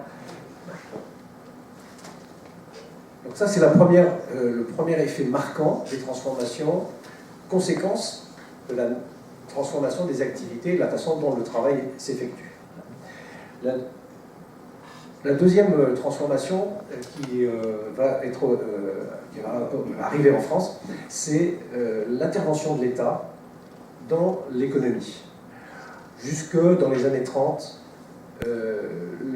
la règle politique, c'était que l'État ne devait pas intervenir dans le fonctionnement des entreprises. On a parlé de capitalisme sauvage à cette époque-là. L'effet de cette décision, je ne sais pas, c'est peut-être un peu fort, mais en fait de cette attitude, c'était des crises à répétition. Tout le 19e siècle est ponctué de crises de surproduction de plus en plus intenses. Surproduction, c'est-à-dire que les entreprises produisent des biens qu'elles ne peuvent pas vendre. Donc elles font faillite, et elles licencient leurs travailleurs, enfin l'équivalent. Voilà. La crise des années 30 va être la plus forte, et celle-là va avoir comme conséquence une transformation radicale de cette position-là. C'est-à-dire qu'on va, la plupart des sociétés, et notamment en France, admettre qu'il est nécessaire que l'État intervienne. Pas seulement toléré, mais nécessaire. C'est-à-dire qu'on va confier à l'État un rôle qui va être celui de servir au moins de guide, sinon de conducteur à l'économie. Et de quelle manière et à travers quels outils? Alors ça va être plus ou moins fort. Ça va être très marqué au moment des crises importantes, la crise des années 30, par exemple aux États-Unis, pourtant beaucoup plus attachée à la liberté professionnelle qu'en France. Vous avez l'intervention de ce qu'on va appeler le New Deal par le président Roosevelt, qui va consister à créer des emplois pour relancer la machine. Des investissements étant à la base des emplois. On va avoir en France et en Europe de manière générale des démarches du même type, c'est-à-dire que l'État va intervenir. Alors qu'est-ce qui va, pour revenir plus près et sur notre période des années 50 à aujourd'hui, qu'est-ce qui va marquer cette intervention de l'État? C'est ce qu'on appelle l'État-providence, c'est-à-dire l'État qui garantit un certain nombre de choses. Alors, garantit notamment des revenus, et la régularité de ces revenus, on le rend responsable de cela, et puis garantir aussi la sécurité sociale. Je ne vais pas vous faire l'historique de la construction des systèmes de sécurité sociale en Europe, mais en gros, c'est après la Seconde Guerre mondiale que ces systèmes-là vont se développer. Alors, j'ai trouvé un petit extrait vidéo qui pointe deux des aspects principaux de cette construction de l'État-providence.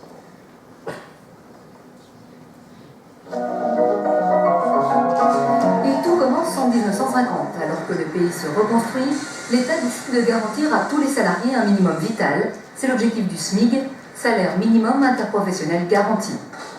Années 50, année d'inflation, en 52, le SMIG est indexé sur les prix. Malgré cela, il prend du retard sur le coût de la vie. Les événements de mai 68 changent la donne. En une nuit, le SMIC gagne 35%. C'est l'une des avancées des accords de Grenelle. Il était 3 heures précis. La réunion allait commencer. D'abord sur le SMIC, salaire minimum garanti, qui sera porté à 3 francs au 1er juin 1968. Alors pour clore le dossier de la sécurité sociale, le commentaire d'un homme qui fut chargé en 1945 par le gouvernement de la Libération du général de Gaulle de créer la sécurité sociale qu'il a ensuite dirigée jusqu'en 1951. Pierre Larocque, qui explique à Daniel Lecomte quelles sont pour lui les réussites et les échecs de la sécurité sociale. La sécurité sociale a connu des succès et des échecs. Succès indiscutable. L'établissement d'un sentiment de sécurité dans la masse de la population et particulièrement dans les éléments qui étaient en état d'infériorité. À cet égard, c'est une véritable transformation sociale. Deuxième succès, l'amélioration de la santé, qui est spectaculaire. Et les progrès médicaux qui ont été réalisés depuis cette époque n'auraient pas pu être généralisés s'il n'y avait pas eu la sécurité sociale. Succès aussi par le redressement de la natalité. Succès sur le plan économique. Parce que la sécurité sociale, bien loin de gêner le redressement économique de la période d'après-guerre, l'a facilité et l'a favorisé, parce que les travailleurs qui ont travaillé en France plus longtemps, à des heures plus longues que dans tous les autres pays industrialisés, l'ont fait avec le sentiment qu'ils travaillaient pour eux et qu'il y avait une contrepartie dans la sécurité sociale. Et ça, c'est établi, je veux dire, c'est quelque chose... C'est indiscutable. C'est indiscutable. Indiscutable. Alors, il y a des échecs, il y en a deux essentiels, à mes yeux. Le premier, c'est que nous avions basé la sécurité sociale sur une solidarité nationale qui existait dans l'élan de la libération, et qu'on a vu assister à une résurgence des particularismes socio-professionnels et à la multiplication de régimes qui créent une très grande complication dans l'institution et qui ont diminué son efficacité. Le deuxième échec, c'est que nous entendions en 1945, c'était la volonté générale, responsabiliser les bénéficiaires en leur confiant la gestion de l'institution et en espérant qu'ils se sentiraient responsables de la sécurité sociale, qui était une chose à eux et qu'ils feraient l'effort nécessaire pour qu'elle fonctionne bien. Cette responsabilisation, nous n'avons pas réussi. Et nous devons reconnaître qu'aujourd'hui, les assurés sociaux entrent dans une caisse comme ils entraient dans un bureau de poste.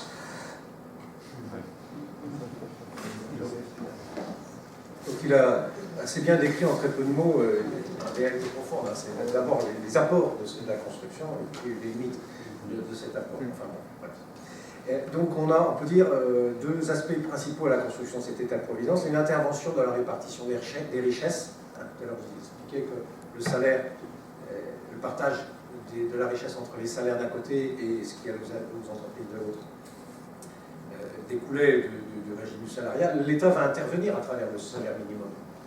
Et pas seulement à travers le salaire minimum, il va intervenir également en suscitant la construction d'un droit du travail à travers ce qu'on appelle les conventions collectives, notamment. C'est un des aspects du droit du travail, puisque les conventions collectives ont statut en France, statut de loi, lorsqu'elles sont dites généralisées.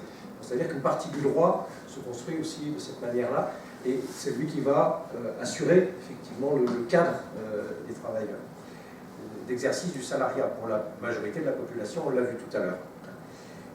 Donc ça, c'est une intervention de l'État qui est assez importante, à la fois sur le plan de la façon dont les richesses sont réparties dans la population, hein, le partage de la richesse, et à la fois en termes de fonctionnement économique. Et c'est d'ailleurs une des motivations essentielles de l'intervention de l'État, je vous le disais tout à l'heure. Donc ce que vous voyez ici, je vais essayer d'expliquer un petit peu le jargon, le taux de marge, c'est la proportion de la valeur ajoutée, pour simplifier, de la richesse monétaire, que les entreprises conservent. Donc autrement dit, une fois qu'elles ont payé, dont elles peuvent décider, une fois qu'elles ont payé les salaires dans leur ensemble, hein, y compris les cotisations sociales, puisqu'en France, souvent, on fait la différence entre les deux.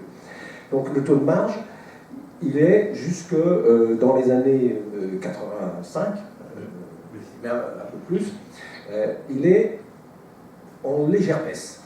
Pendant le même temps, l'économie croît à un rythme très élevé. Hein, les taux de croissance, c'est 4-5%. Donc, on peut dire que d'un certain côté, l'intervention de l'État, elle a rempli son rôle en stabilisant. Il n'y a plus de crise. Hein.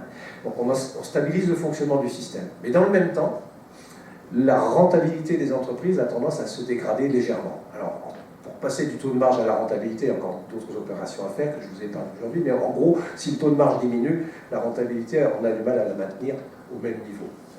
Donc, ce qui va se passer, c'est, je ne ferai pas de commentaire, mais qu'à partir des années 80, on va changer de régulation. Pour deux mots quand même sur cette période, on parle de régulation fordiste, en ce sens que, je ne sais pas si vous avez entendu parler de la méthode, enfin des relations que le patron Ford entretenait, enfin du moins qu'il voulait avoir avec ses salariés, c'était de considérer qu'il fallait qu'ils aient un salaire qui leur permette d'acheter les voitures qu'ils avaient produites. Un certain temps, peu importe. Et ce qu'il soulignait là, il a besoin d'être un grand théoricien économique, c'est que s'il voulait vendre ses voitures, il fallait que quelqu'un puisse les acheter, tout simplement. Bon, ça, c'est le problème constant du système économique. Il faut trouver des acheteurs. C'est pas tout de produire plus, il faut que le pouvoir d'achat soit réparti de manière à permettre l'écoulement des produits, tout simplement. Donc ça, la régulation fordiste va le permettre, d'une manière relativement efficace, hein, dans la plupart des pays capitalistes, avec le petit bémol que je soulignais tout à l'heure. Et puis, à partir des années 80, en France, on voit un changement de régime assez brutal. C'est qu'on va glisser progressivement, mais assez rapidement à l'échelle économique, à une régulation différente qu'on pourrait qualifier de néolibérale, c'est-à-dire où, à nouveau, on réaffirme l'importance de la liberté des entreprises et le rôle tout-puissant du marché dans la régulation des activités économiques. Ça ne veut pas dire que l'État a disparu, ça veut dire qu'il se retire d'un certain nombre, qu'il abandonne un certain nombre des leviers qu'il utilisait, hein, tels que la politique monétaire par exemple. Voilà. Et donc cette nouvelle période, qui dure jusqu'aujourd'hui, elle est caractérisée par le fait que le taux de marge se maintient à ce niveau relativement élevé. Alors on pourrait, je fais un aparté tout de suite là-dessus, mettre en corrélation cette courbe avec l'évolution du taux de chômage. C'est-à-dire qu'elles sont assez parallèles. C'est-à-dire qu'en même temps, il y a des rapports de force qui font qu'au sein de la société capitaliste, la négociation des salaires des salariés avec les entreprises est plus ou moins efficace. Elle l'est moins depuis les années 80, et parce que précisément on a ce poids assez important du chômage. Je reviendrai tout à l'heure, mais on ne va pas l'expliquer dans le détail. Deuxième versant de l'État-providence, c'est la redistribution. À l'instant, j'étais dans la répartition, donc les revenus primaires, combien on donne à chacun en fonction de sa place dans le travail. Maintenant, la redistribution, c'est-à-dire comment, une fois que ces revenus primaires ont été alloués, est-ce que l'État intervient pour les corriger? Donc prendre Robin des Bois, hein, vous savez, prendre aux riches pour donner aux pauvres. Bon, ça, c'est le principe théorique. Dans la pratique, ça se fait à travers deux grands systèmes, la fiscalité d'une part et les cotisations, et les prélèvements et les transferts sociaux d'autre part. Alors ce schéma montre en bleu les versements, les transferts qui sont effectués, et en rouge et rose les prélèvements qui sont effectués. Donc le rouge vif, c'est les impôts, jusqu'en dessous. Vous arrivez à lire ou pas? Oui, parce que j'ai toujours à dire. Donc vous voyez la nature. Donc ce que vous pouvez remarquer tout de suite, c'est qu'aujourd'hui, l'ensemble de ces transferts, prélèvements, versements, représentent à peu près 40% du revenu national brut. Du revenu qui est distribué. Alors, certains trouvent que c'est trop. Moi, je n'ai pas de critères là-dessus. Ce que je constate, c'est que ça a des effets. Ça a des effets doubles. On s'en est rendu compte, notamment l'an dernier. Ça a un premier effet, ça permet de stabiliser les revenus, puisque une grande partie de ces revenus sont des revenus de compensation, par exemple les revenus versés aux chômeurs. Ça, c'est la protection sociale du chômage. Lorsque les chômeurs, lorsque un travailleur n'avait plus d'emploi au XIXe siècle, mais non plus de revenus. Donc ça avait un effet d'amplificateur sur la crise, puisque n'ayant plus de revenus, ne pouvait plus dépenser. A l'inverse, le fait d'allouer les allocations au chômage, certes, ça a un rôle, on pourrait dire, social, mais ça a aussi un rôle économique. C'est-à-dire que ça maintient à minima le revenu, et donc de consommation, et donc d'achat aux entreprises. Voilà. Donc ces transferts publics, ils ont un double rôle, un rôle de réduction des inégalités, dans une certaine mesure, ils y parviennent, mais aussi un rôle économique de stabilisation du fonctionnement du circuit, tout simplement. Donc on est dans cette situation-là, c'est-à-dire que la société française s'appuie là-dessus. Alors dans le même temps, donc cette construction de l'État-providence, mais également, dans le même temps, un changement de régime assez fort. Alors là, je ne vais pas rentrer non plus, il y a plusieurs explications à tout phénomène, mais on va voir se développer ce qu'on appelle un chômage de masse à partir de 1974. Bon, il y a eu des déclics, choc pétrolier, etc., arrivée des générations du baby-boom sur le marché du travail, ralentissement de la création d'emplois, etc. Le chômage, c'est le résultat de deux choses. Hein. C'est d'un côté des gens qui demandent à travailler, et de l'autre côté, d'autres, des entreprises qui proposent des possibilités d'emploi. C'est le déséquilibre entre les deux. Ce qui est remarquable, c'est que ce taux de chômage va augmenter brutalement. On va passer brutalement de moins d'1 million de chômeurs, c'était le cas dans les années 70, à 3, 4 millions, et selon la façon dont on compte les personnes. Voilà. Donc ici, on est aux alentours. Vous voyez, on pourrait faire une ligne droite qui passe entre les sommets et les creux, pour constater qu'on est presque toujours entre 8 et 9% de taux de chômage en France depuis, on va dire, les années 80. Donc ça, c'est une réalité qui pèse, évidemment, sur la population, sur les capacités de négociation entre entreprises et salariés, notamment. Et puis, l'existence de ce taux de chômage constitue une sorte de répartition du temps de travail. Pas tellement négocié, pas tellement voulu, pas tellement contrôlé, mais c'est une façon de répartir le temps de travail à l'échelle de la société. Il y en a qui ont un emploi relativement long, relativement difficile, et d'autres qui n'en ont pas du tout. Et voilà, ça c'est une réalité aussi. Et pour élargir un petit peu la situation du marché de l'emploi, l'autre caractéristique, au-delà de la masse des chômeurs, c'est la façon dont les emplois se répartissent. C'est-à-dire on va observer ce qu'on appelle un phénomène de dualisation, c'est-à-dire avec des statuts d'emploi relativement protégés par le droit du travail, notamment, et des emplois qui, pour une part, pas toujours la même, sont plus précaires. C'est le terme qu'on emploie, parce qu'ils sont à durée déterminée, par exemple. Donc, on ne peut pas facilement se projeter dans l'avenir, c'est une forme de précarité, ou parce qu'ils sont à temps partiel subi, et on n'a pas souhaité travailler à temps partiel, mais on trouve que ça. Soit parce qu'ils combinent les deux, soit parce que ce sont des stages, etc. etc. Bon. Donc la situation pour les hommes à gauche, pour les femmes à droite, vous voyez que la répartition est également assez différente. Que le fait d'être une femme entraîne des situations d'emploi considérablement plus précaires, on peut dire, plus fragiles. Voilà.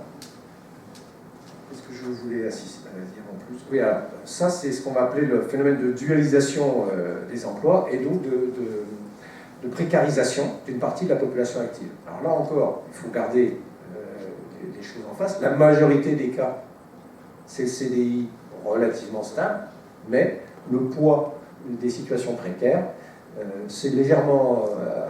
été légèrement augmentant et il est bien présent dans la population. Autre aspect de ces transformations sociales dans l'exercice du travail, c'est l'individualisation des techniques de contrôle, enfin de gestion de la main-d'œuvre. C'est-à-dire ce qu'on appelle les ressources humaines. Vous savez, les ressources humaines sont les gens. Et dans les entreprises, on va chercher à organiser leur temps de travail. Et la marque des périodes récentes, c'est de passer de la gestion collective, qui était celle des années 50-60, où on disait, voilà, il y a un statut, il y a une grille de salaire, etc. Et de plus en plus, on évolue vers des techniques qui individualisent, c'est-à-dire qui permettent de suivre finement les manières dont les travailleurs se comportent, et ce qu'ils produisent pas, etc. Et surtout la manière dont on va leur fixer des objectifs. Ça se traduit aussi, donc, tout à l'heure on évoquait les contraintes. C'est un des moyens par lesquels des contraintes s'imposent aux travailleurs salariés, cette individualisation. La conséquence de cette individualisation, c'est la difficulté pour les travailleurs à réagir collectivement, ce qui leur donnait une certaine force et un certain poids dans les années 50. Donc on va retrouver ça aujourd'hui à travers le fait que la participation des salariés au syndicat est extrêmement faible, ça date pas d'aujourd'hui, hein. Mais en France, aujourd'hui, on a quand même moins de 10% en moyenne des travailleurs qui participent, qui simplement seraient adhérents d'un syndicat. C'est-à-dire que pour eux, la lutte collective, la lutte, comme on veut, l'action, bref, la gestion de leur statut de manière collective n'existe pas. Voilà, pour ces aspects-là. Et le quatrième aspect des transformations sociales, c'est, j'avais évoqué tout à l'heure l'existence de la valeur travail, c'est ce qu'on appelle le rôle intégrateur du travail. Alors oui, on va passer ça, on accélère un petit peu, hop, suivant. Le travail comme moyen d'intégration dans la société. J'ai le temps, Christine, ça va à peu près? Bon, j'ai vu que... donc, mais j'aime bien J'aime bien ça donne un peu de vie, quoi, aux chiffres. Petit extrait vidéo. J'ai élevé 6 enfants, mariés, donc j'ai jamais travaillé ma vie. Je venais juste d'un an de chômage, une maison à payer, 3 enfants. Il faut bien travailler. Ben, j'appelle les intérims, j'ai compris qu'ils disent bon, on ne peut pas embaucher, on ne peut pas prendre quelqu'un à 58 ans. J'ai fait un doctorat en ingénierie informatique à l'INSA de Lyon. Ma place naturelle, ça aurait été d'être maître de conférence, mais bon, je rentrais pas dans le moule. Il y avait des mois je faisais quelque chose, il y avait des mois je faisais rien. Tout ce que j'ai gagné, j'étais obligée de payer quelqu'un qui s'occupait de mes enfants plus que ce que j'ai gagné. On s'ennuie un peu, on travaille plus, on est un peu coupé du monde aussi. Donc c'est pas toujours facile moralement non plus. Hein. On se dit, oh, ça va, tu es habitué à aller travailler tous les jours, du monde, tout ça, puis un jour, pas. Dès qu'on commence à travailler et on nous donne le droit de travailler, on a plus de sourire, on est plus joyeux, on est positif, on vit mieux, on voit du monde. Et on ne savait pas qu'il y avait du monde qui était comme nous, qui étaient enfermés aussi, qui attendaient, et qui étaient à 300 mètres de chez soi. C'est incroyable, ils étaient juste à côté et ils avaient le même poids que moi. Donc ces témoignages sont extraits d'une vidéo qui est sur le site Territoire zéro chômeur de longue durée, je ne sais pas si ça vous dit quelque chose. C'est un programme, on va reparler après, Christian, je crois. Voilà. Donc là, ce que je voulais souligner à travers cet extrait, c'est l'impression, c'est pas que l'impression, c'est l'importance du travail, de l'exercice d'un travail en société pour chaque individu. C'est aujourd'hui quelque chose de crucial. J'insiste lourdement là-dessus parce que très souvent dans le discours économique ou politique, on a tendance à réduire l'emploi au salaire. Or, précisément ce que les sociologues montrent, c'est que, y compris parmi les travailleurs qui bénéficient, comme on dit, par exemple, de l'indemnité de solidarité ou du RSA, loin d'être dans leur majorité des travailleurs qui attendent que le revenu tombe, sont des gens qui acceptent, plus d'un tiers d'entre eux, ça a été montré, acceptent de perdre en revenus simplement pour pouvoir réintégrer la société. Voilà. Ce que ça montre ici. Donc c'est vraiment très important. C'est très important, et dans le même temps, ça c'est souligné par Thomas Boutron, on va passer, vous avez compris, c'est pas la peine. Dans le même temps, cette capacité intégratrice du travail a tendance à s'amoindrir également du fait de situations de travail où on peut parler de souffrance au travail. D'un côté, c'est nécessaire, de l'autre côté, c'est parfois difficile. Donc là encore, on a des mesures relativement précises. On voit que dans le cas de 50% des salariés qui ont été étudiés, la souffrance au travail exprimée par eux tient au manque de reconnaissance. Ce qu'ils appellent job strain, c'est le stress du travail. Le stress, c'est quand on ne se sent pas capable de répondre aux contraintes. Et enfin, des comportements hostiles. Ça, c'est ce qui fait plutôt les médias, la une des médias, lorsqu'il y a du harcèlement, des choses comme ça, qui peuvent être du fait de la hiérarchie ou des collègues, peu importe, mais donc des situations où les travailleurs ne se sentent pas bien. Donc, pour que le schéma soit complet, le travail est fondamentalement intégrateur, en même temps, il y a des points de fragilité qui ont tendance à s'accentuer avec l'intensification du travail et le développement des méthodes de contrôle individuel, pour résumer. On a prévu un petit temps de parole. Après, il ne me reste plus qu'à dresser des perspectives, mais j'y vais très vite. Parce que précisément, ce ne sont que des perspectives. Christian, ta proposition? On peut le faire tout de suite, peut-être pour...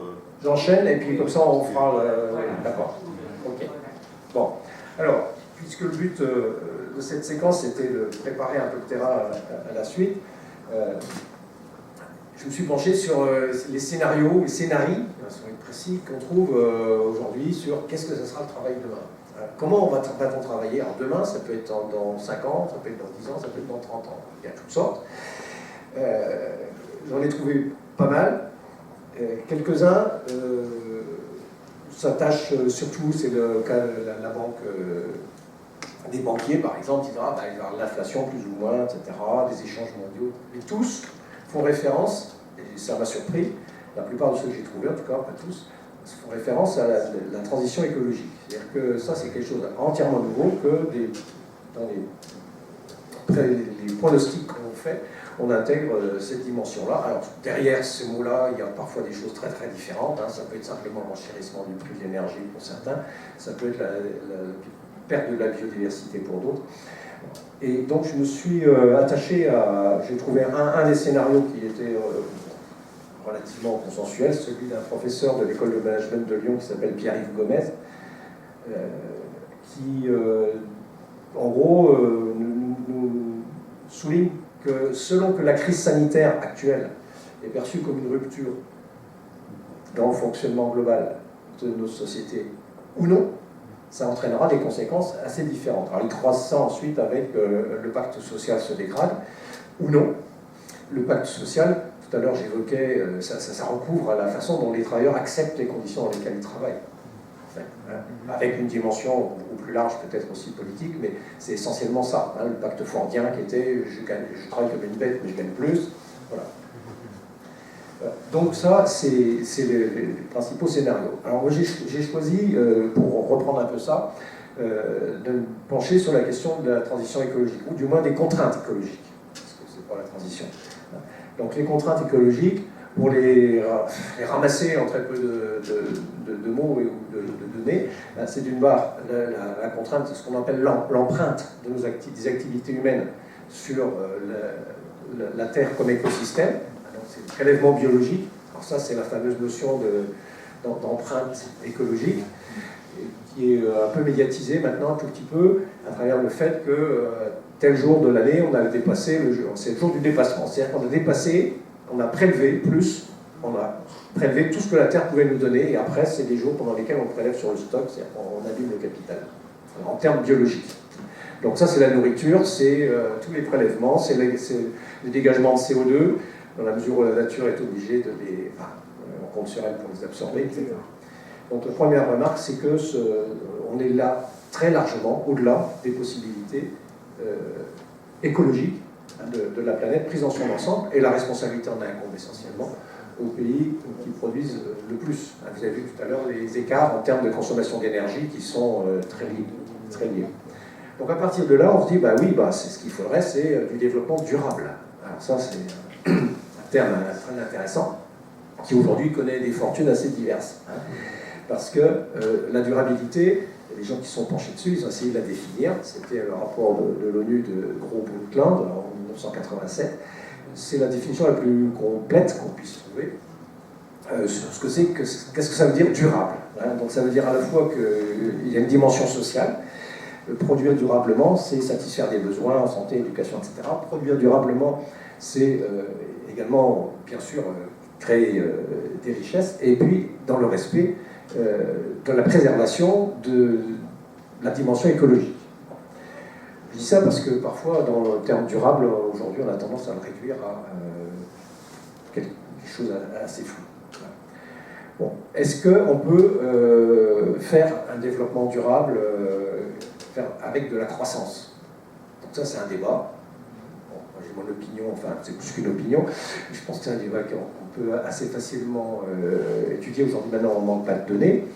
Est-ce qu'on peut continuer à produire davantage et à augmenter l'efficacité du travail selon les techniques qu'on a employées jusqu'ici, tout en restant dans le cadre de cette durabilité?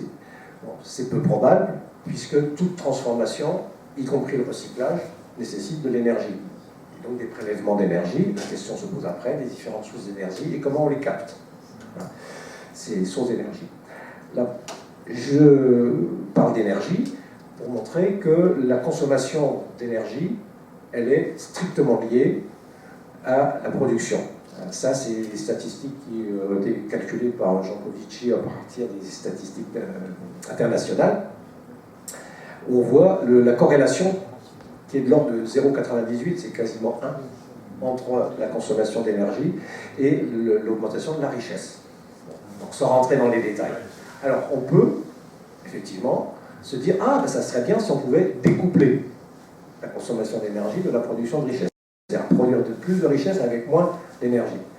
Bon, un physicien, n'importe lequel, vous dira, ben oui, peut-être un petit peu. Aujourd'hui, on fait des gains de l'ordre de 2,5% dans l'amélioration du rendement énergétique des processus de production. Mais de toute manière, c'est impossible de les coupler totalement. Dès qu'on produit, on consomme de l'énergie. Et on prélève des ressources. Voilà. Donc à partir de là, est-ce qu'il peut y avoir des transformations dans nos activités de production qui soient compatibles? Est-ce qu'on peut continuer à produire? Ou comment est-ce qu'il faut faire pour être compatible avec la contrainte écologique? Donc, il y a des tas de gens qui ont réfléchi sur la question aujourd'hui. C'est pas, je ne vais pas en faire le résumé, hein, mais vous pouvez trouver cette littérature en abondance. Voilà. Et dernière chose, si on prend l'hypothèse qu'on modifie effectivement l'organisation de notre production et donc des métiers que l'on fait et donc des richesses que l'on produit, notamment en France, parce que c'était le cas, on va être confronté à un nouveau déversement de la population. Cette fois-ci, ce ne sera pas le déversement des années 50, ce sera un déversement adapté à des activités différentes. Donc, qu'est-ce qui va changer? Par exemple, dans l'agriculture, on peut imaginer qu'on abandonne, tout à l'heure on soulignait l'inefficacité énergétique, on abandonne les intrants et qu'on va vers des formes d'agriculture plus gourmandes en travail, moins gourmandes en intrants. Donc, il y a beaucoup de gens qui ont déjà réfléchi là-dessus. Ça peut se faire. Et donc, dans ce cas-là, ça veut dire que l'agriculture se mettrait à réembaucher, par exemple. Mais des gens qui viendraient d'où? Par exemple, des secteurs qui consomment aujourd'hui ou qui polluent le plus, etc. Bon.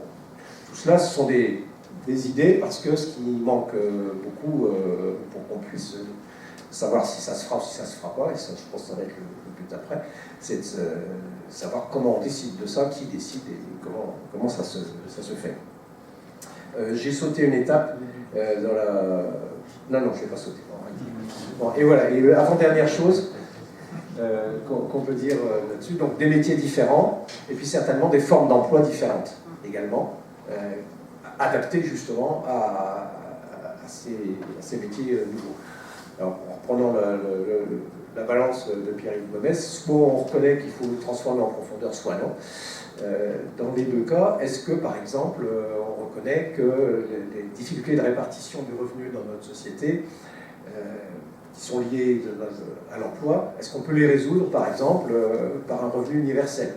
C'est une question qui était déjà sur la table des élections présidentielles précédentes, si je m'en souviens bien.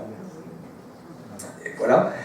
Et c'est une question qui hante nos sociétés. C'est-à-dire qu'au lieu de faire ce système de répartition des revenus, de redistribution, est-ce qu'on pourrait imaginer quelque chose qui, dans une société moins stressée, moins préoccupée par la productivité,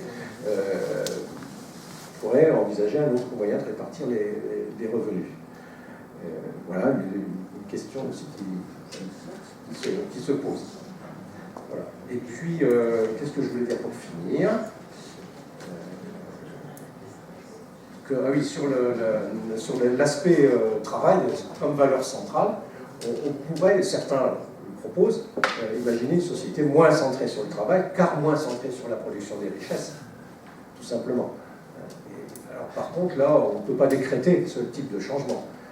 Ça résulte d'une adaptation forcément lente du système de valeurs. Mais rien ne nous empêche, alors qu'on a une contrainte forte en termes écologiques, par contre, en termes d'organisation sociale, la contrainte, c'est la population. C'est ses souhaits, c'est une manière de voir les choses. Ce sera le mot de la fin pour moi. Et je vous remercie de m'avoir écouté jusque-là. On a un petit temps de parole, d'échange supplémentaire, je pense.